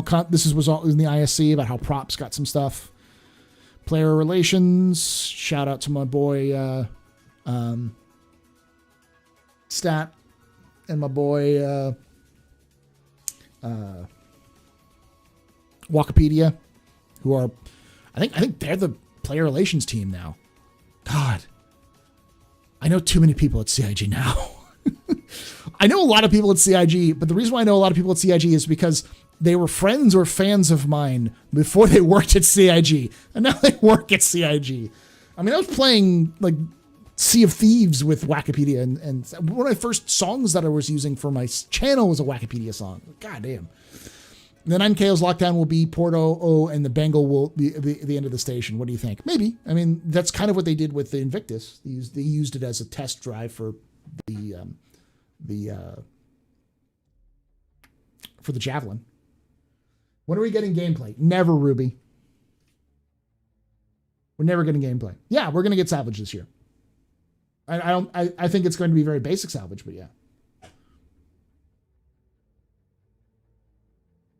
Speculation was coming after Nyx. I think Cascom is, or Castra, based off of a couple of factors I've talked about a couple of weeks ago. But yeah, I think Castra is be the one. Do you think we'll go live?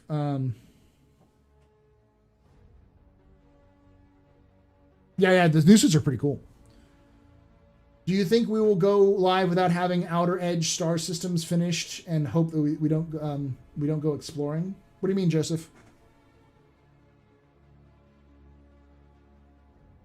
Yeah, like CIG is going to definitely be doing a soft launch of Star Citizen. I think once they get about 5 or 6 systems in, possibly, I wouldn't be surprised if CIG said, "Hey, server meshing is in. It's beta now."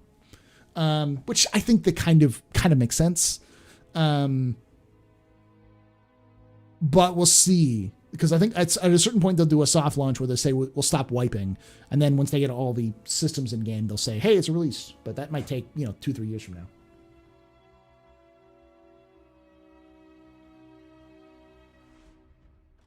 I ask because I don't like hand holding to the next state system. Are you talking about like being able to fly from system to system? I'll see you when the server shut down if you try to fly from system to system. If you're not using jump points, it would literally take you in-game 30 years, in-game time, to travel at top speeds, quantuming to the nearest star system. You would die before...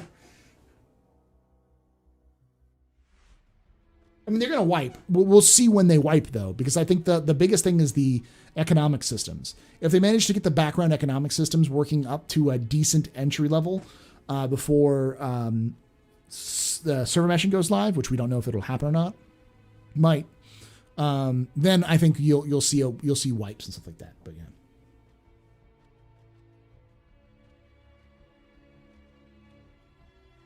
Yeah, and also not enough fuel for that either. Joseph, I just don't know what you're asking is the question. I've decided to join CIG and make Anvil cap shit myself, then quit. You do it, Badger Boy. You get him. There's like an Anvil Devastator was one of the ships that was talked about. Maybe that'll be the ship that you the capital ship. I don't know. I want someone at CIG that's really good at alien plants. So there's more stupid fucking pine trees everywhere, including Orison. Orison has cherry blossom trees. They have cherry trees, and then they have some pine trees in there as well. Pines are just really hardy. No, I don't like that they show us this system before we find it. I think eventually they'll just have systems up there, but I mean, all of the systems are available. Like, in the lore, all of the systems that they're talking about have already been discovered by or actually processed by the UEE. So once they start adding these systems, they'll have events and other reputation givers. So it'll already be like, there'll even be like jump like gates built around some of these places. The point where you're seeing you have to find a jump point to a new system that nobody knows about, those will exist. It's just those will take a while for them to add. Depends on how they get the systems to work and all that other things.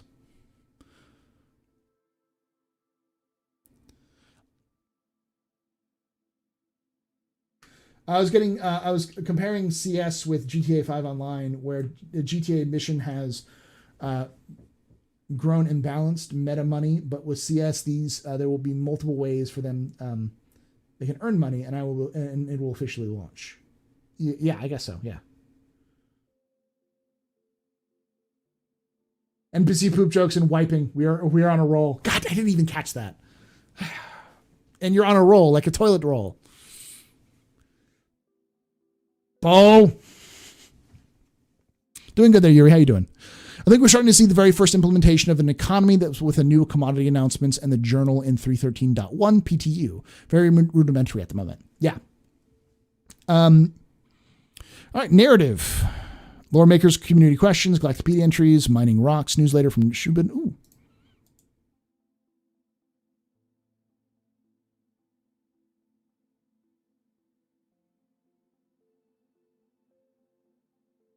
I'm going to have to go through this again.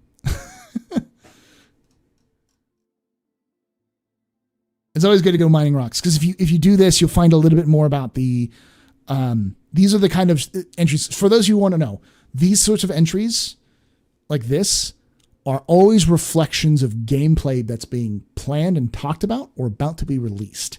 So if you're interested in trying to know where CIG is at any point, look for these sorts of things, like the mining rocks, the bounty hunter ones, the pirate ones, the talk shows. They always have some sort of angle that they're talking about that either pushes the lore forward in terms of storylines or are talking about specific gameplay in lore terms, in terms of how they look or what they're going to be doing.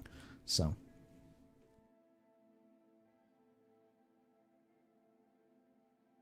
I have to go back and read that at some point. Okay, I didn't catch that.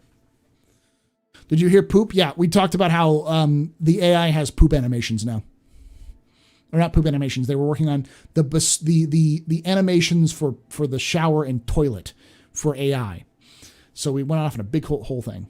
Sub notifications are off. Yeah, I turn off sub notifications because YouTube is super iffy about the notifications. Thank you for that time for 5 months. Eric Z, thank you so much for that 4 months of support there, buddy. If I ever make my way to Austin from Dallas, do you want to get a game of 40K in? You're on, Yuri. I will bring the wah! Actually, I will show one thing from that wall.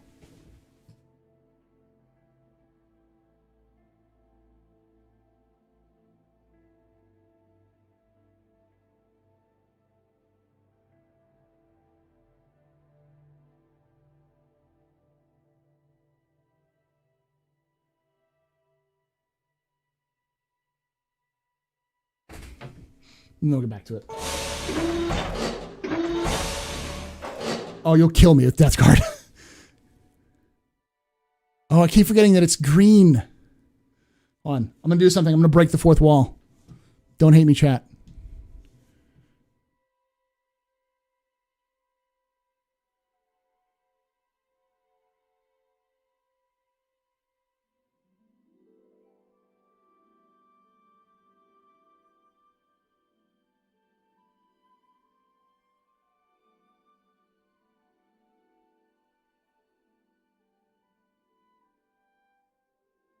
Focus.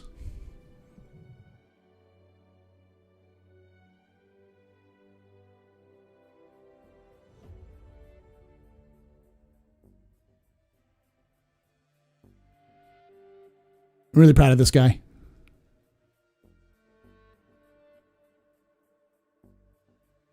His teeth look a lot better than it's showing there. It's kind of blurring everything, but yeah.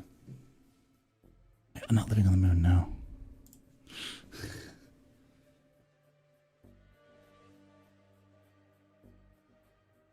It's a WOG segment. Okay, thank you. Thank you. Are always ready? There we go. For the greater good.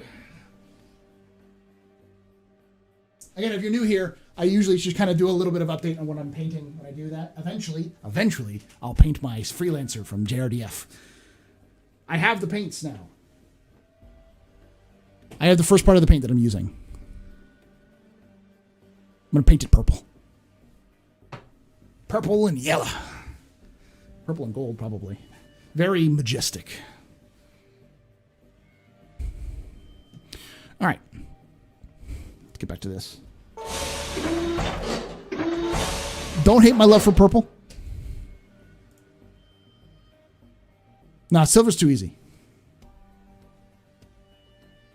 You brought the Morty? You're bringing Morty? Yeah.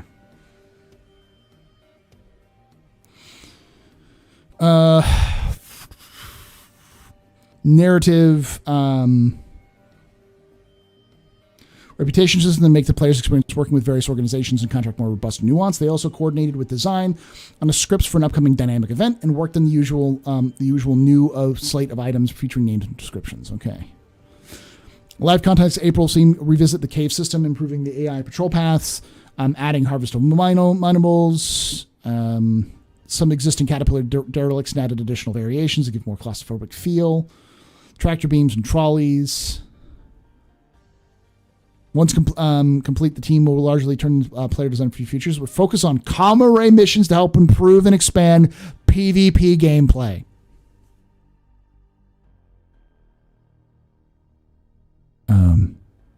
I know that the PvP community very rarely watches me, and I don't mean to like, because I enjoy Jumptown. I am very much a Jumptown supporter, and I'd love to see more PvP gameplay.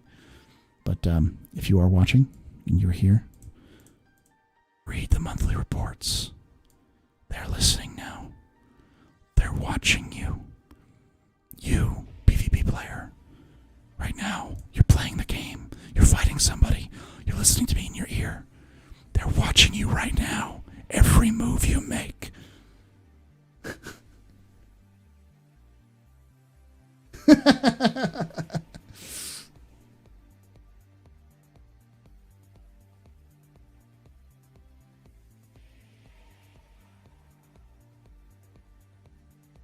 They walk sometimes. A lot of it depends. Lighting team. Here's the pass there. This is the refinery. I think this is a refinery deck. Let's see what it says. Industrial heavy platform.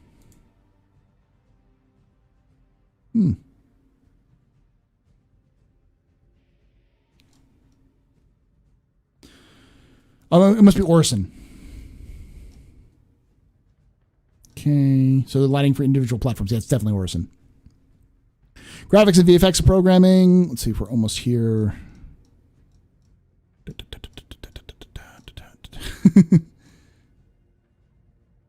All right, I'm not going to go through all of it. I've already been streaming for 2 hours, and I need to get some sleep because I haven't been sleeping recently. But Sir Pub ASMR, yes. Where's the bunny, Lebowski? All right, let's go through these pretty fast. Period of bug fixing. Graphics team returned to focus on Gen 12 renderer. The most post effects are now running on Gen 12 version by default, and once the final few are enabled, they'll begin enabling the geometry passes. This will start with shadows, followed by opaque geometry, and finally transparent geometry. The geometry passes are already partially complete, though there's still problems to solve before they see the expected. All right. Progress was made on the Vulcan backend to achieve parity with DX11, which requires a pass over for all shaders and remove a handful of legacy DX9 features that are no longer supported. The VXX programmers continued Gen 12 conversion with their code, which is almost complete. Great progress was made for the on the fire hazard too. They like fire. While a major overhaul of particle lighting was completed. Finally, the particle lighting is now more physically based, energy conserving, doesn't reflect light than it receives, and gives higher quality results and more consistent over different lighting scenarios. Ship-to-ship docking, pass-through bugs, new thruster VFX, fire logic, refactor of spawning, which should become fragmented as prisons, criminal spawns, and med beds are added. Okay, so mission features will also begin supporting hospitals. Okay.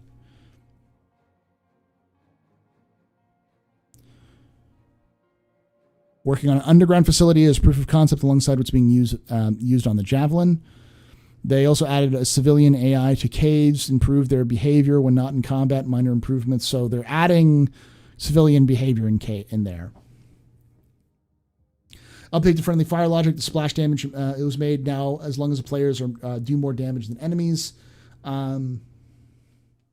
than friendlies, they won't be pushed for an accidental damage punished. Okay. However, this will receive crime stats if more serious crimes are committed in the initial implementation. This will most notice when you use an AMP, so players should still be careful not to cause more friendly damage than when firing.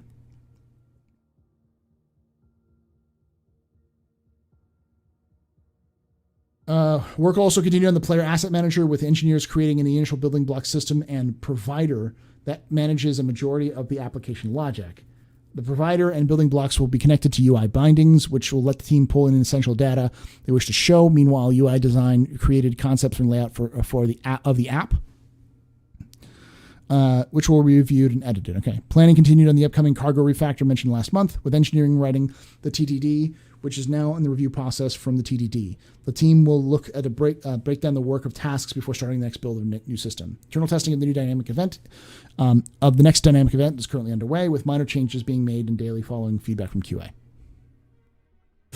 One small detail which is looking quite unique is the player character performance will unstow animation if the user places an item directly in the character's hands.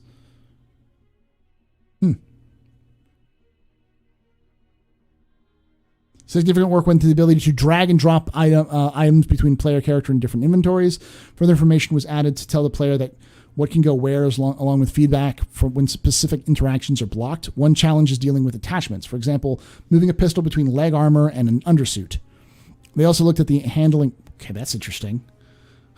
Pistol between a leg armor and an undersuit. That's very interesting. They also looked at the handling of inventory stored inside another inventory, which led to them creating multiple windows for the player to move items between. Scenarios like the player dropping the backpack off their character while having the inventory open were also dealt with. Okay, so you no longer can daisy chain infinite pistols. I'm not going to go over the engine stuff because I don't understand anything other than volumetric cloud pass, Gen 12 renderer, and starting the full translation to the new architecture. So Gen 12 is getting fully implemented into into the engine.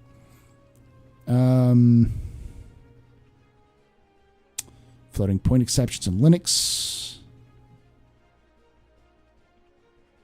Steering a neutrally turning tank and gravity of a free falling tank. Time intervals was dedicated to server meshing. The existing star hash logic, which was used for server object container streaming, was moved to the network module in preparation for the later move to the server meshing cache service. The assert pipeline was revamped and streamlined for more effective issue tracking too. This involved including data assets in case malign data causes code to run in unexpected conditions, allowing for issues to be directly assigned to a relevant contact team. Okay. Citizen Gun 29. A Stanton 7. Talking about Stanton 7. Audio team. Expecting interesting ambient sound design from brand new music from Pedro Camacho for this location for Orison. That's not bad. This landing zone being the first cloud-based city. There are certainly interesting challenges and opportunities to engage with. Awesome. The ship weapons, we can't say much more at this point, but bespoke. Okay, we've got this through. We went through all of it. We got through all of it. From your leg to hers. I think the question becomes taking your pistol out of leg armor and putting it on your undersuit. So instead of having it on your leg armor, it's now on your suit, which is under the armor. So you could hide your guns under your armor on your suit. I think that's what that's implying, is that whole movement stuff. Hey, who's that? It's all stuff like that. Jerry Carr, thanks for that Prime sub. We got some beers in chat. I'm just going to give everyone beers for being here. Multiple beers. Oh, Marathi from Age of Sigmar. Okay.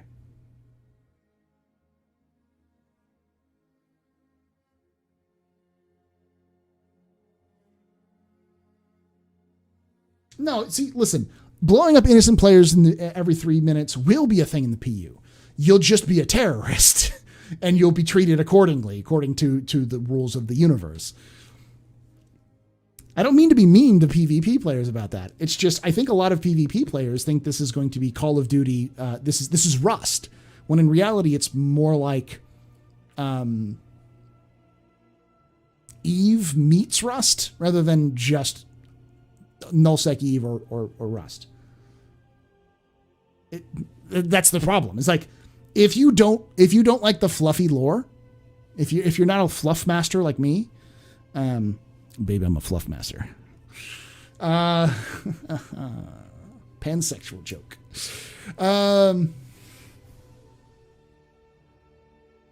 But if you don't like the fluff, then it can be concerning. Because if you're just there for the combat, just like I just played for the gameplay, I don't care about the story. Star Citizen isn't built like that. And if you're there for the gameplay, you might get it, but if you don't understand the story or the rules behind it, you're going to be tricked into understanding it if you want to play the game. So, professional fluffer. Fluff master. Thank you very much. Yeah, that's I just want to ride inside a vehicle dock inside a ship that docks inside another ship that docks inside another ship. Bengalception.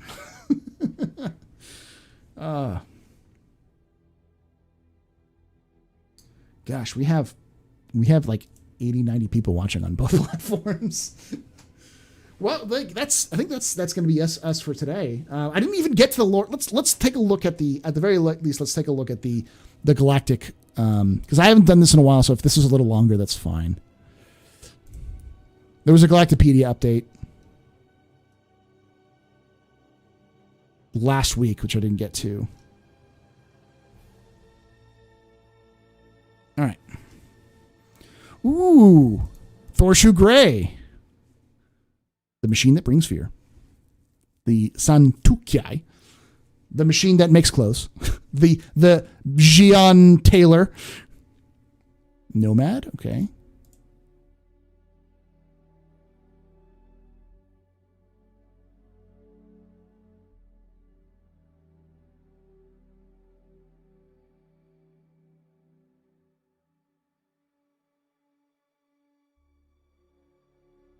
Ooh, we have more stuff on the Manarium Exertitus, Navium, the High Secretary, the High Advocate, the Pisces, Citizen Day, Imperator's Day, United Resource Workers. Do we have another faction? That's pretty awesome. Terran Sakai. All right, let's look at Thorshu Grey.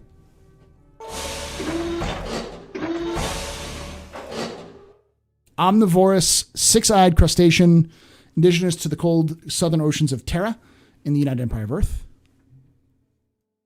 Space crab. Thorshus have long, bright orange, red-colored carapaces, cover soft inner bodies, curved upwards and narrow crescent.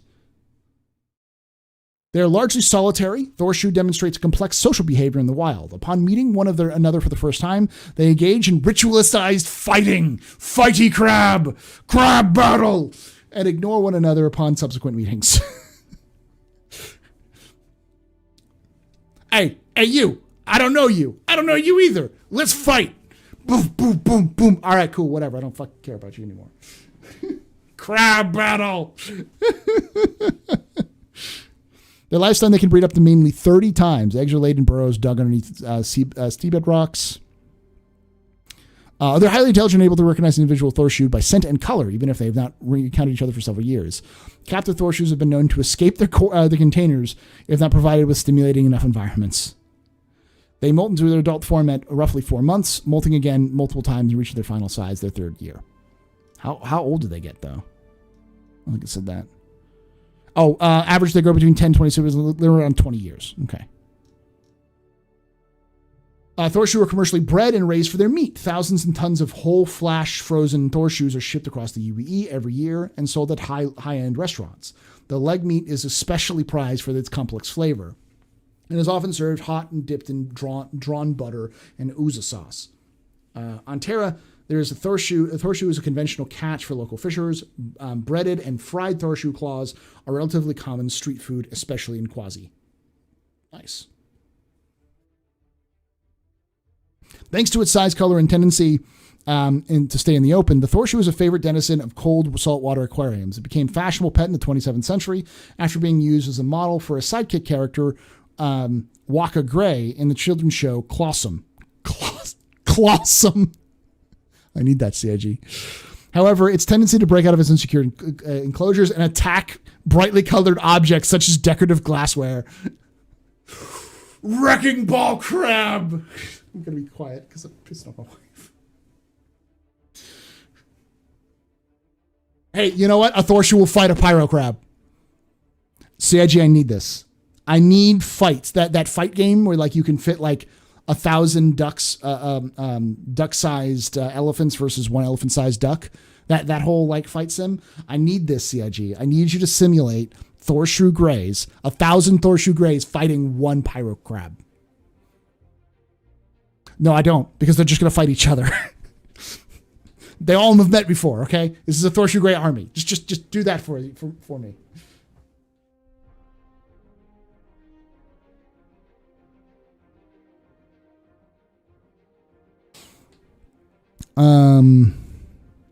However, okay. The United Empire of Earth Navy 78th Bomb Squadron, known as for its part in Operation Unilateral Force, 2940 military effort, part of the United Empire of Earth, was combined attempt to incite infighting between Vandal clans by disproportionately targeting a single clan. Experts anticipated that by noticeably weakening a single group of Vandal, it might possibly cause other clans to turn on the weakened group. The hope was that the Vandal battled each other. It would potentially reduce raids on human colonies, allowing for the military to shore up further defenses. While the operation led to the crippling of a powerful kingship, it did not generate the expected internecine conflict. All right. The Thundering Thorshoe, yeah, the 78th Bomb Squadron. They've got a heck of a thing. I'm going to be doing a Galactic Historian series for Invictus, where I'm going to sit down this week and next week, and I'm going to make videos on all of the squadrons that we currently know about. I'm going to try to do one or two for Invictus, and then we'll move on to, and I'll try to do one once a month or like every so often as kind of a consistent thing to talk about the squadrons. Because like, there's the 78th, there's the 88th, there's the 42nd, there's one called the Black Crows, Bravo Flight. I can't remember the 78th. I think it might have been. No, it's 78th there. So another one. There's also one that was exclusive Gladius squadron. So there's a bunch of different squadrons which exist in the lore, which are kind of fascinating because they have their whole like history and stuff. So, 10,000 Thorshoes versus an Aurora. Santokiai, a medium fighter manufactured by Apoa for the human market, debuted in 2948 Intergalactic Aerospace Exo. The ship is near exact replica of the frontline medium fighter utilized by the Xi'an military. Though it has been adapted for human pilots, it retains its dexterity and tight handling observed in its Xi'an predecessor. Nomad is a light freight, equipped with a variety of features such as like cargo bay. The ship, and he included the Bix Bissa as lead designer, a production assistant up for the company that had been submitted design for company-wide initiative of new ideas. Okay, cool. All right, so a little bit of the Council of Three. The Council of Three is the ruling body of a Xi'an house, composed of three elders. Okay, let me pull this up. That makes a little bit more sense now.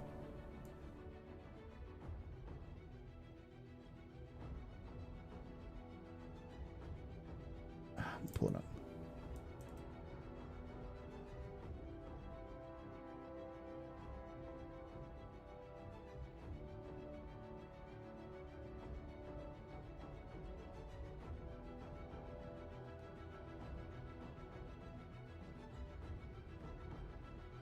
Council of Three. Council of Three. Well, those are guards. That's a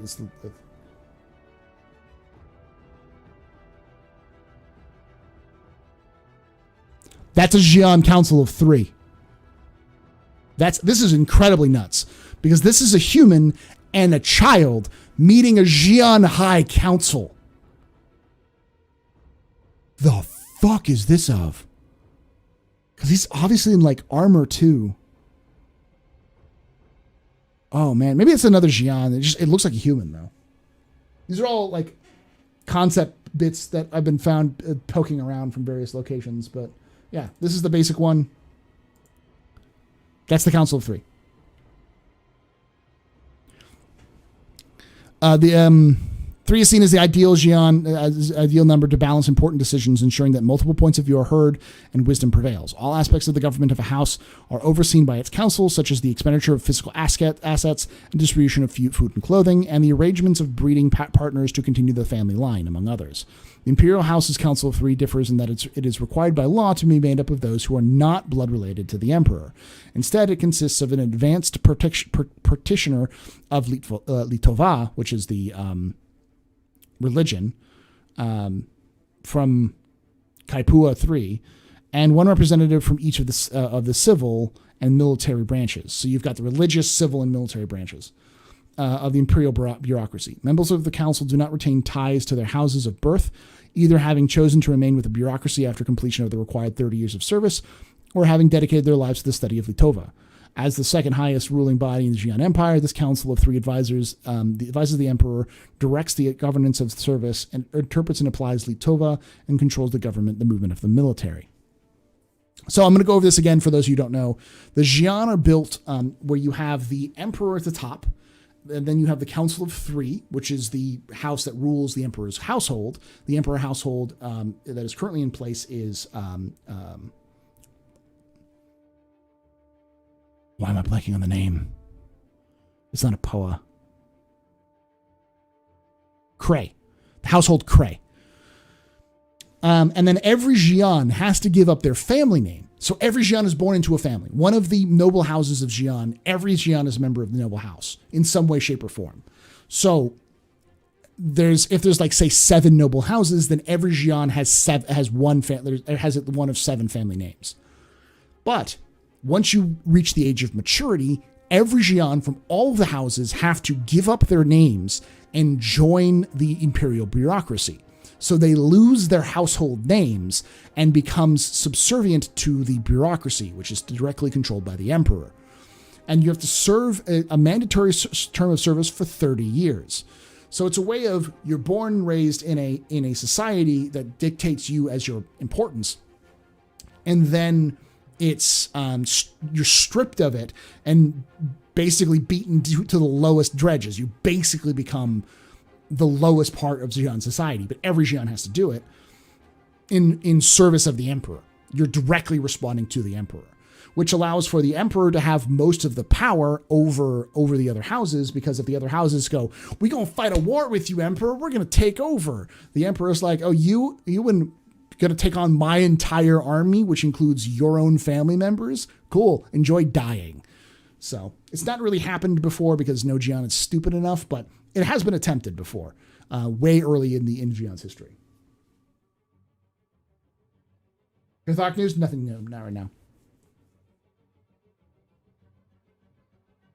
Where did what come from, Nicholas?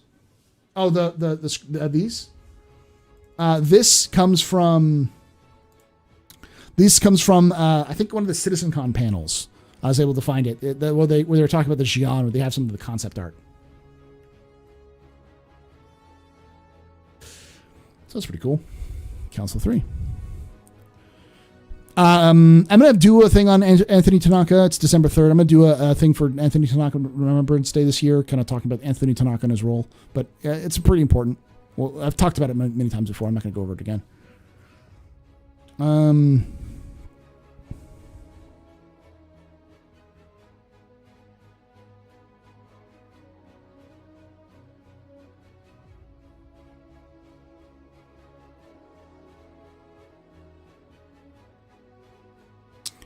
I've already done it with Pax Humana. It's basically just a Star Citizens version of Veterans Day.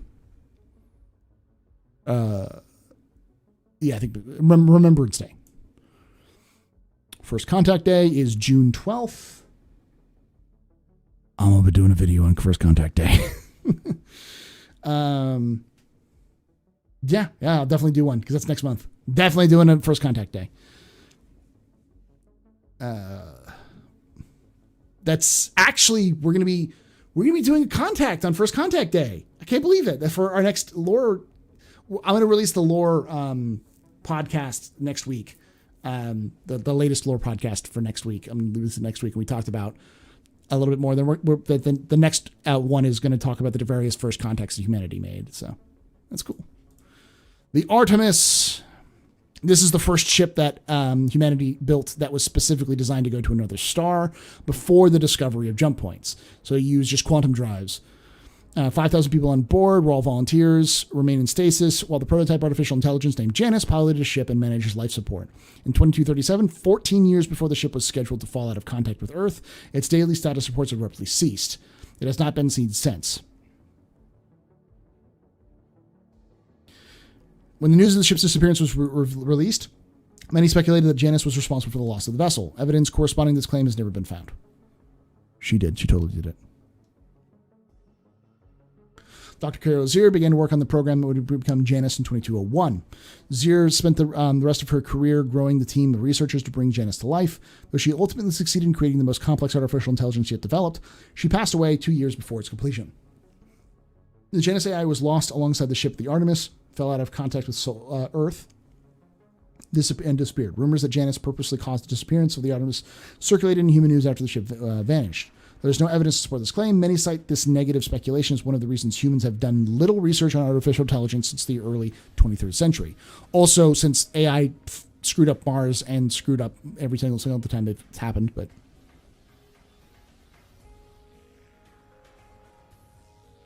apparently there's a civil war that wrecked their whole world. Yeah, so that's another story, but basically there was a civil war made by a boo-boo. Made by some really greedy folk, and it caused their homeworld to get wrecked, and the only reason why they survived was because the first emperor rose and led them off their planet. Okay, High Command, which is the Navy. Maybe I was going to say the same thing. The High Secretary. Okay, so this is one of those important ones. That video on from Templin Institute was complaining about. This is a little bit more. The High Secretary is the chief executive of infrastructure in the United Empire of Earth. So it's a chief executive. So it is a executive office, not a legislative office, which is obvious, but it's now spelled out for you. That oversees matters such as transportation, power, communications, sewage, and agriculture. Structural legislation that has been debated and refined by the Senate is passed to the High Secretary before it's passed to the Imperator for final approval. The position was originally created in the formation of the United Planets of Earth in 2523 as part of the 3-member tribunal that would run the government. So for those of you who don't know, High Secretary is in charge of internal, mostly infrastructure matters. The High General, which eventually became the High Command, is in charge of all military matters. And the High Advocate, who is still the High Advocate, is in charge of all legislative things. So the High Advocate deals with things like the prosecution of the arrest and prosecution of criminals.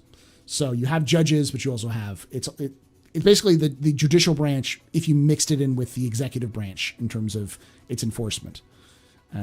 Which sounds weird to many people, but it makes sense in the context that all of these systems are play off of one another. The Senate and the High Secretary control most of the budget.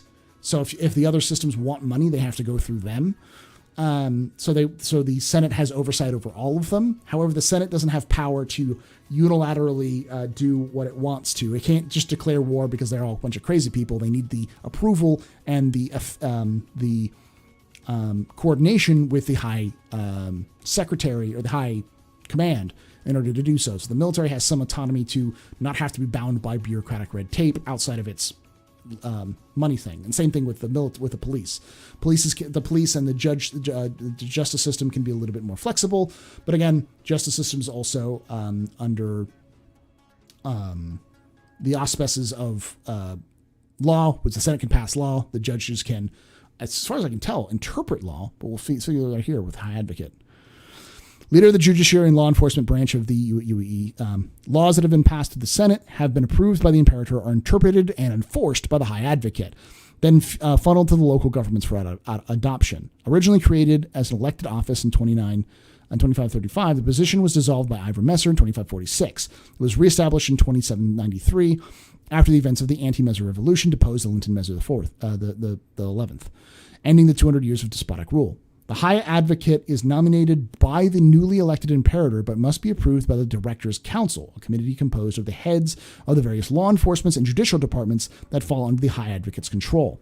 This structure was set up after the end of the Messer era to prevent future Imperators from treating the advocacy and other departments as private security forces. Okay, this is big. Go back to the High Command.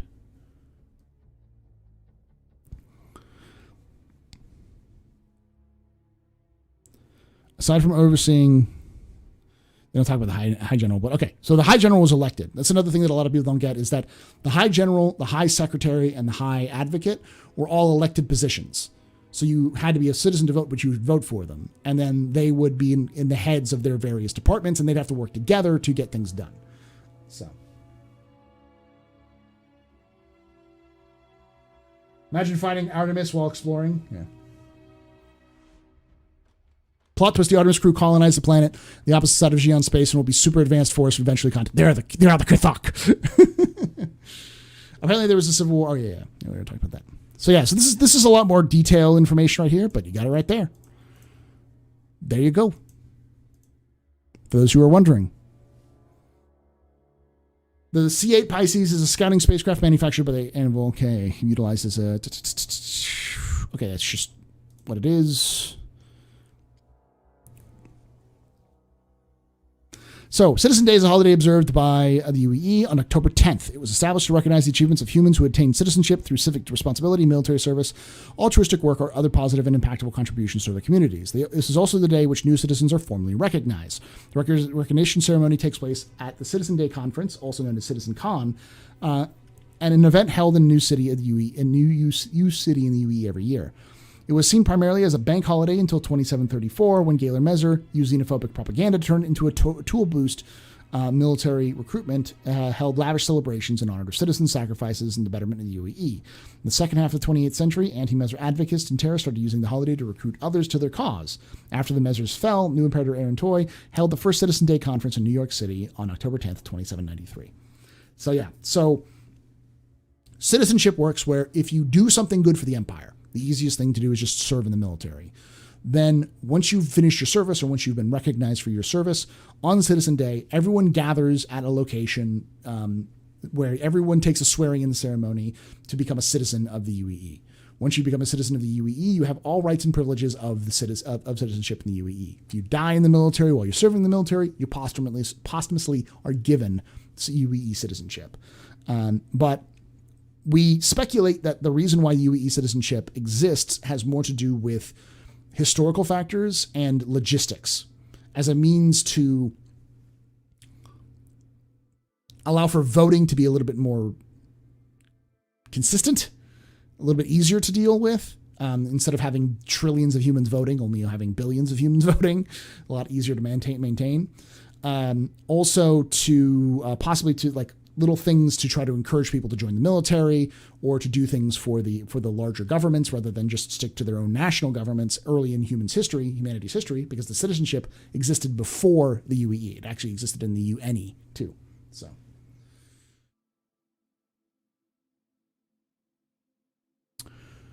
All right.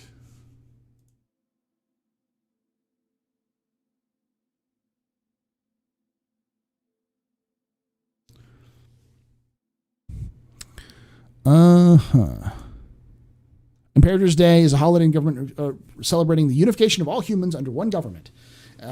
Celebrated annually on July 12th, it was established as a holiday in 2380 under the name Council Day to recognize the initial council that led the UNE.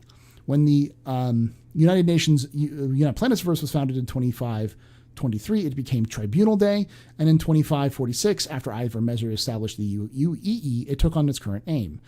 There have been recent petitions to change the name of the holiday again to reflect the diminishing political importance of the imperator role in the modern governance of the UAE.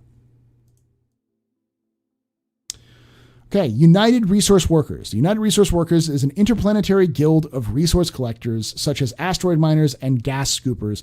We got ourselves a mining guild, ladies and gentlemen. CIG need more URW stuff, all right? The guild was formed in 2112 to protect rights of workers from ensuring safer and better working practices and securing a living wage. Its motto is "Solidarity conquers adversity." That seems an awful lot like a union rather than a guild. But hey, mining labor union, pay your fees. Hey, Westbrook, we're covering some of the lore, the Galactipedia updates. This is a new faction that's going to be introduced at some point. Is URW, the United Resource Workers, the union. They call it a guild. It's a union. It's a union, mining union. You can join. So I think they'll need police. I mean, where do you find all the references? So Galactipedia, look up, if you go to, let me go back to the website. So you go to the main website here, you go to apps on the top, and you go to Galactipedia here. Boom. It'll bring you here. You can just you can look categories, tags, Banu, Xi'an. This is the recently changed. These are the trending. High Command, Leilani Anderson, the current imperator of the UAE. So you can pull up any of these different articles. There's 125 articles in spacecraft. Whew, a lot of articles.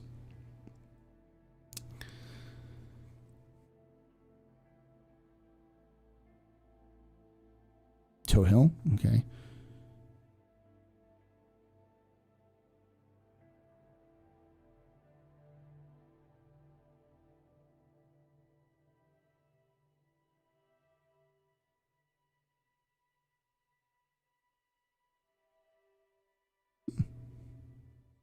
That's pretty cool.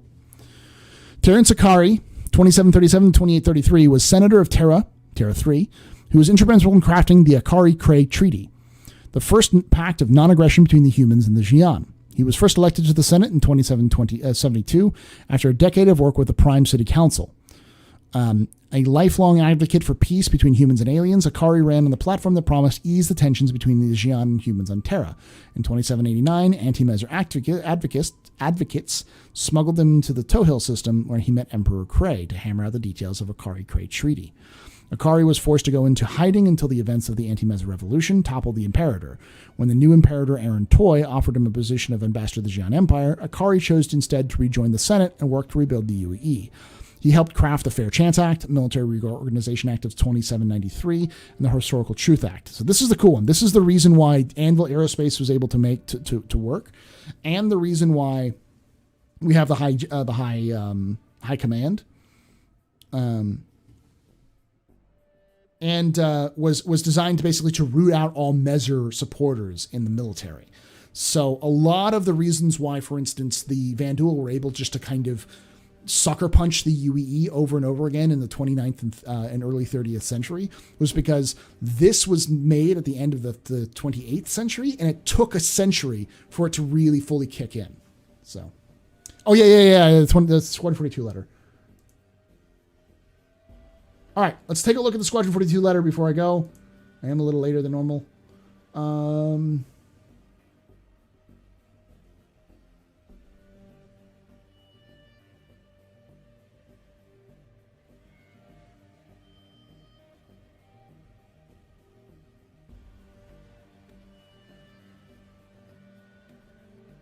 Okay, this might have some spoilers, so just to let you know.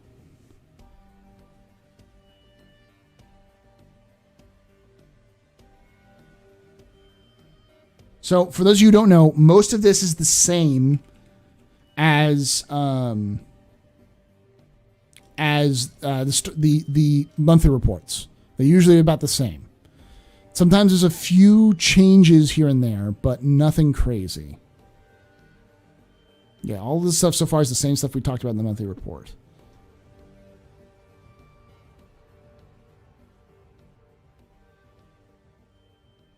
The Screaming Galsons. Okay, that's a new faction. Wide variety of characters needed for this faction, so the team are looking to make new modular systems support ways of mixing armor parts and interesting performance ways. Trejo's hair and uniform progressed well, while the team prepared to start development on the Asiedo Kamare characters. Okay. Vandal combat, the landing zone officer, zero-G traversal, crouch turret locomotion, male-female mess hall sets, positional blending, locomotion sets, medipen assets, and firing range.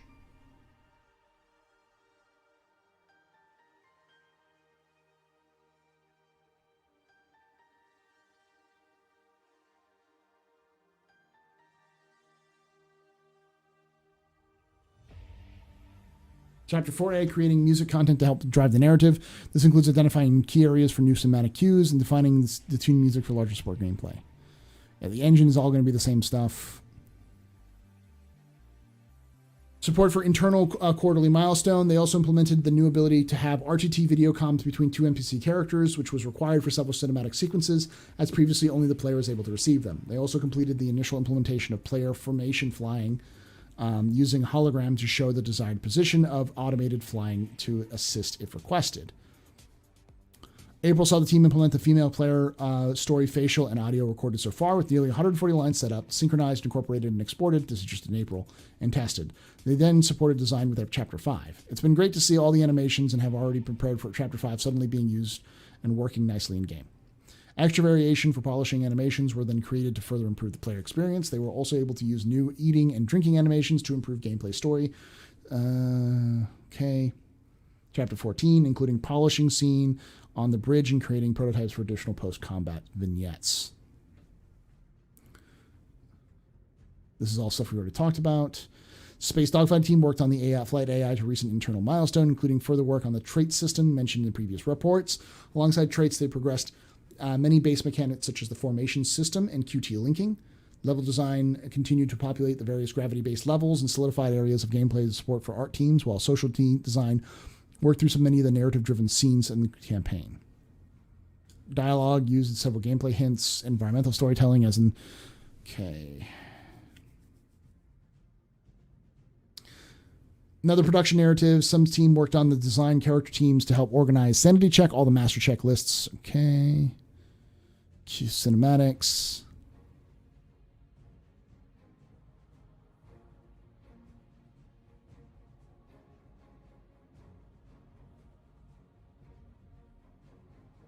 Upgrading the visuals of the background screens into one of the campaign's key areas. Overhauling design colors to the level you would see in a sci-fi movie. Ooh.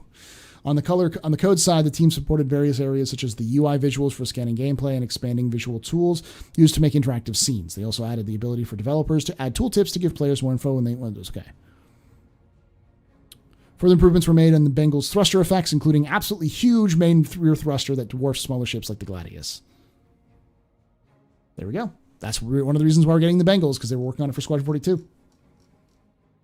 That's pretty much it. Everything else in here was stuff that's just copy pasted from the monthly report for Star Citizen.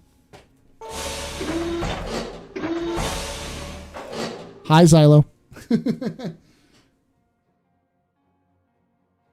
Started in the Middle Ages, still a thing today. My view might become more a thing of given how indie is a thing.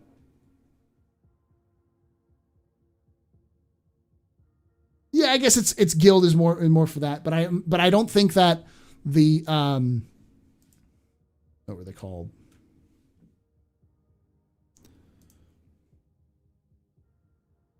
The United Resource Workers. I don't think that they are exclusively independent. I think they also probably represent workers who work for companies like Kovalex, not Kovalex, for Shubin. I assume that they work for people like Shubin as well. So they're a guild in the sense that they're independent, but they're also more like a union because they also represent workers who work in other companies. So, hey there, Alcinor. So we went over the lore. We've been over all the updates. It's been a long day. Yeah, Xylo's in the chat, so hi Xylo. Everyone say hi Xylo. If you're watching this later on YouTube, type down in chat hi Xylo. Have a good night there, Junior. Really good show tonight, folks. Demand the Scimitar come back. Yeah, I'd love to see the Scimitar.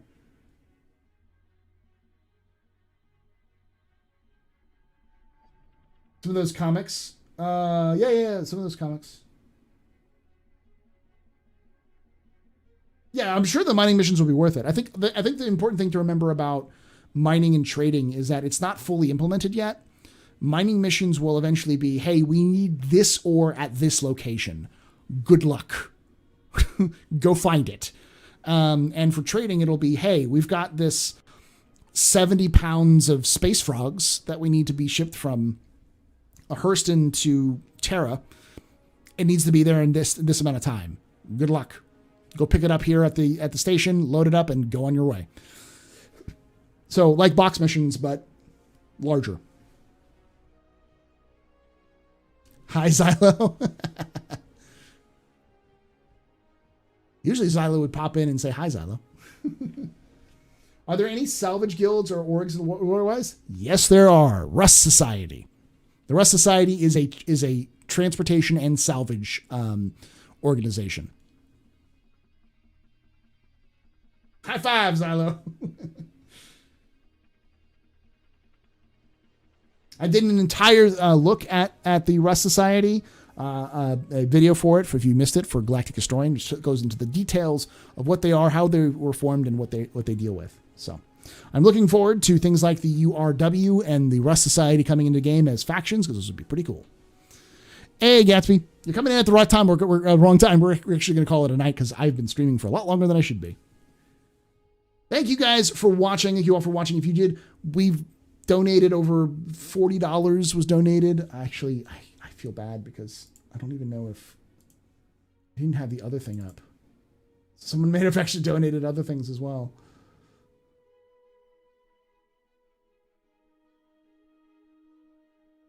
No, you didn't. Okay, that's good.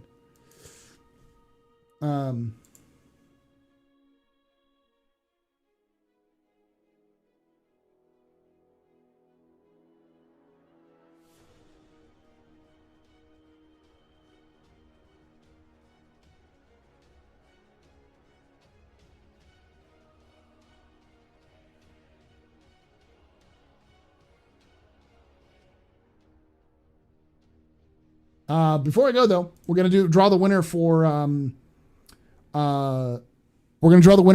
this last month, and then starting tomorrow, I will have the giveaway for this next month, which is we'll see. What did I say it was going to be? I think I still have something I can give away. Yeah, we'll see. We'll see. We'll see. We'll see. That's all I'm going to say. I keep saying we'll see. I'm going to do 313 PG tomorrow. You can hang out and play with me a little bit, but I expect it to be broken and not working, so we'll do some explorations and such. So we'll try some docking and undocking and do all sorts of things. All right, y'all. Let's go get to the Gleam giveaway. We do these monthly, by the way, so if you're interested in getting in, usually I'll have it in the title,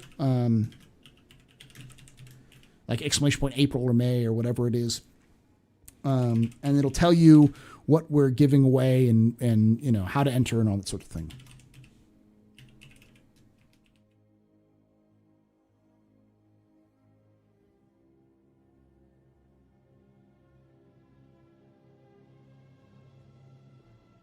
All right.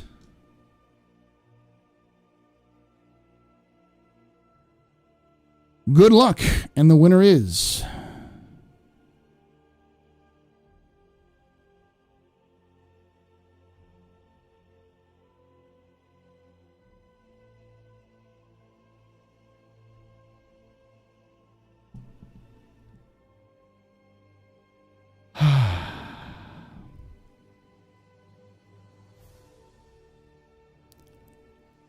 a corpse. A corpse one. Not only because it's funny because it's a corpse one, but it's a corpse who won like 2 months ago. It's two that he's won for monthly reports, or for the monthly giveaways. How is that possible? It's a Gleam. It's not me. He doesn't need another MSR. Well, someone else might. He can choose who he can give it to. Scamp rigged. 2 Gleams. Possibly. It seems like it's the same email that we had before, so I'll ask him. Hyper mega rigged. I don't even have one. Oh, I thought you don't even have one. Congratulations, A Corpse. You won in February, right? As well, right?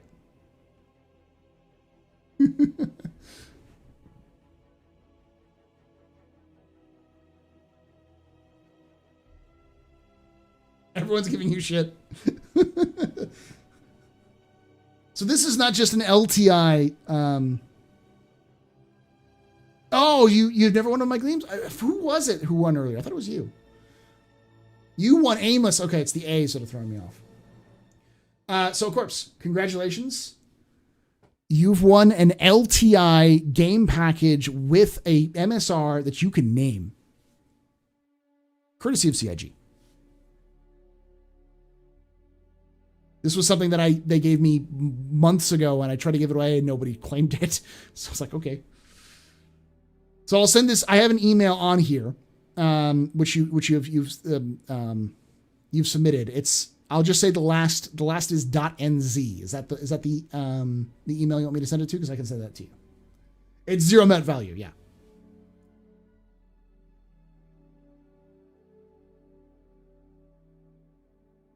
Okay. Cool. The rest of you, do not worry. We will be doing for those of you on YouTube, I'll put it in the top comment. I'll put up the link for this for the May giveaway. I'm gonna take one look at it before I keep like spacing out and then be like, hey, what am I gonna get? We'll see what I do. I might end up doing a Hercules, but we'll see.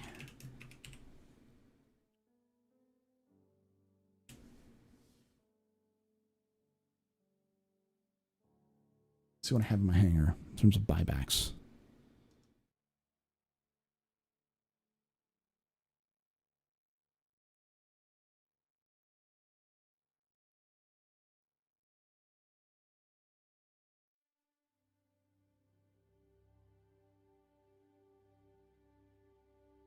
I have vultures.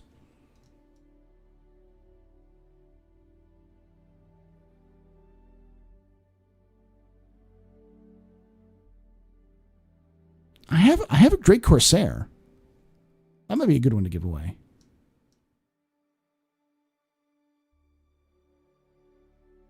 Why don't we do a Corsair? Would you be guys down for a Corsair? What would you prefer? Corsair or the Corsair or the Vulture?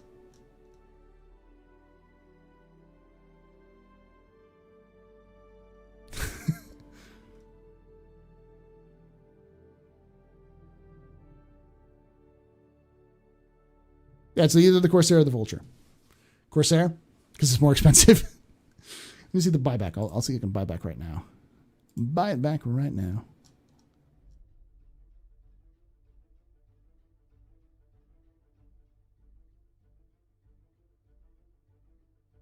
It's $250. That's fine. That's fine. $232. The Vulture. Oh, that's interesting. Can't wait for a Redeemer giveaway. Yeah. Is the Vulture likely to be done first? We don't know. It could be the same. The Corsair has been added to the progress tracker as well as the Vulture. They've both been added at the same time, so I don't know when they'll actually be done. Fleece blanket is better than the Corsair. Oof. You know what? I'm going to do a Corsair just because. All right, y'all. So I'll be throwing that up there. If you take a look for it on our Discord, I'll have the link there on Discord, or it'll be on top comment on YouTube. So you enter it, and of course we'll always be here starting tomorrow. Thank you guys for coming in and hanging out. And if you love this, please hit that follow button if you're watching this on Twitch. We're currently at 20 followers away from 1,300 followers. So I'm trying to get that. I'm trying to get to 1,500 followers. To 15,000. I've got 12,970 followers. I'm trying to get to 15,000 followers by the end of the year. And for YouTube, I'm currently at, had a huge jump, 8,860 subscribers. So I'm trying to reach 10,000 by the end of the year for that one. So please do help us out there. If you're watching this on YouTube, hit that follow button. If you're watching this later on YouTube, like it, comment down below your own questions, your own comments on what we talked about today. All sorts of things like that helps me out a lot as well. And like I say every time, hope to see you guys again soon. But if I don't, hope to see you someday in the black. And remember, ex Astoria ad Astra.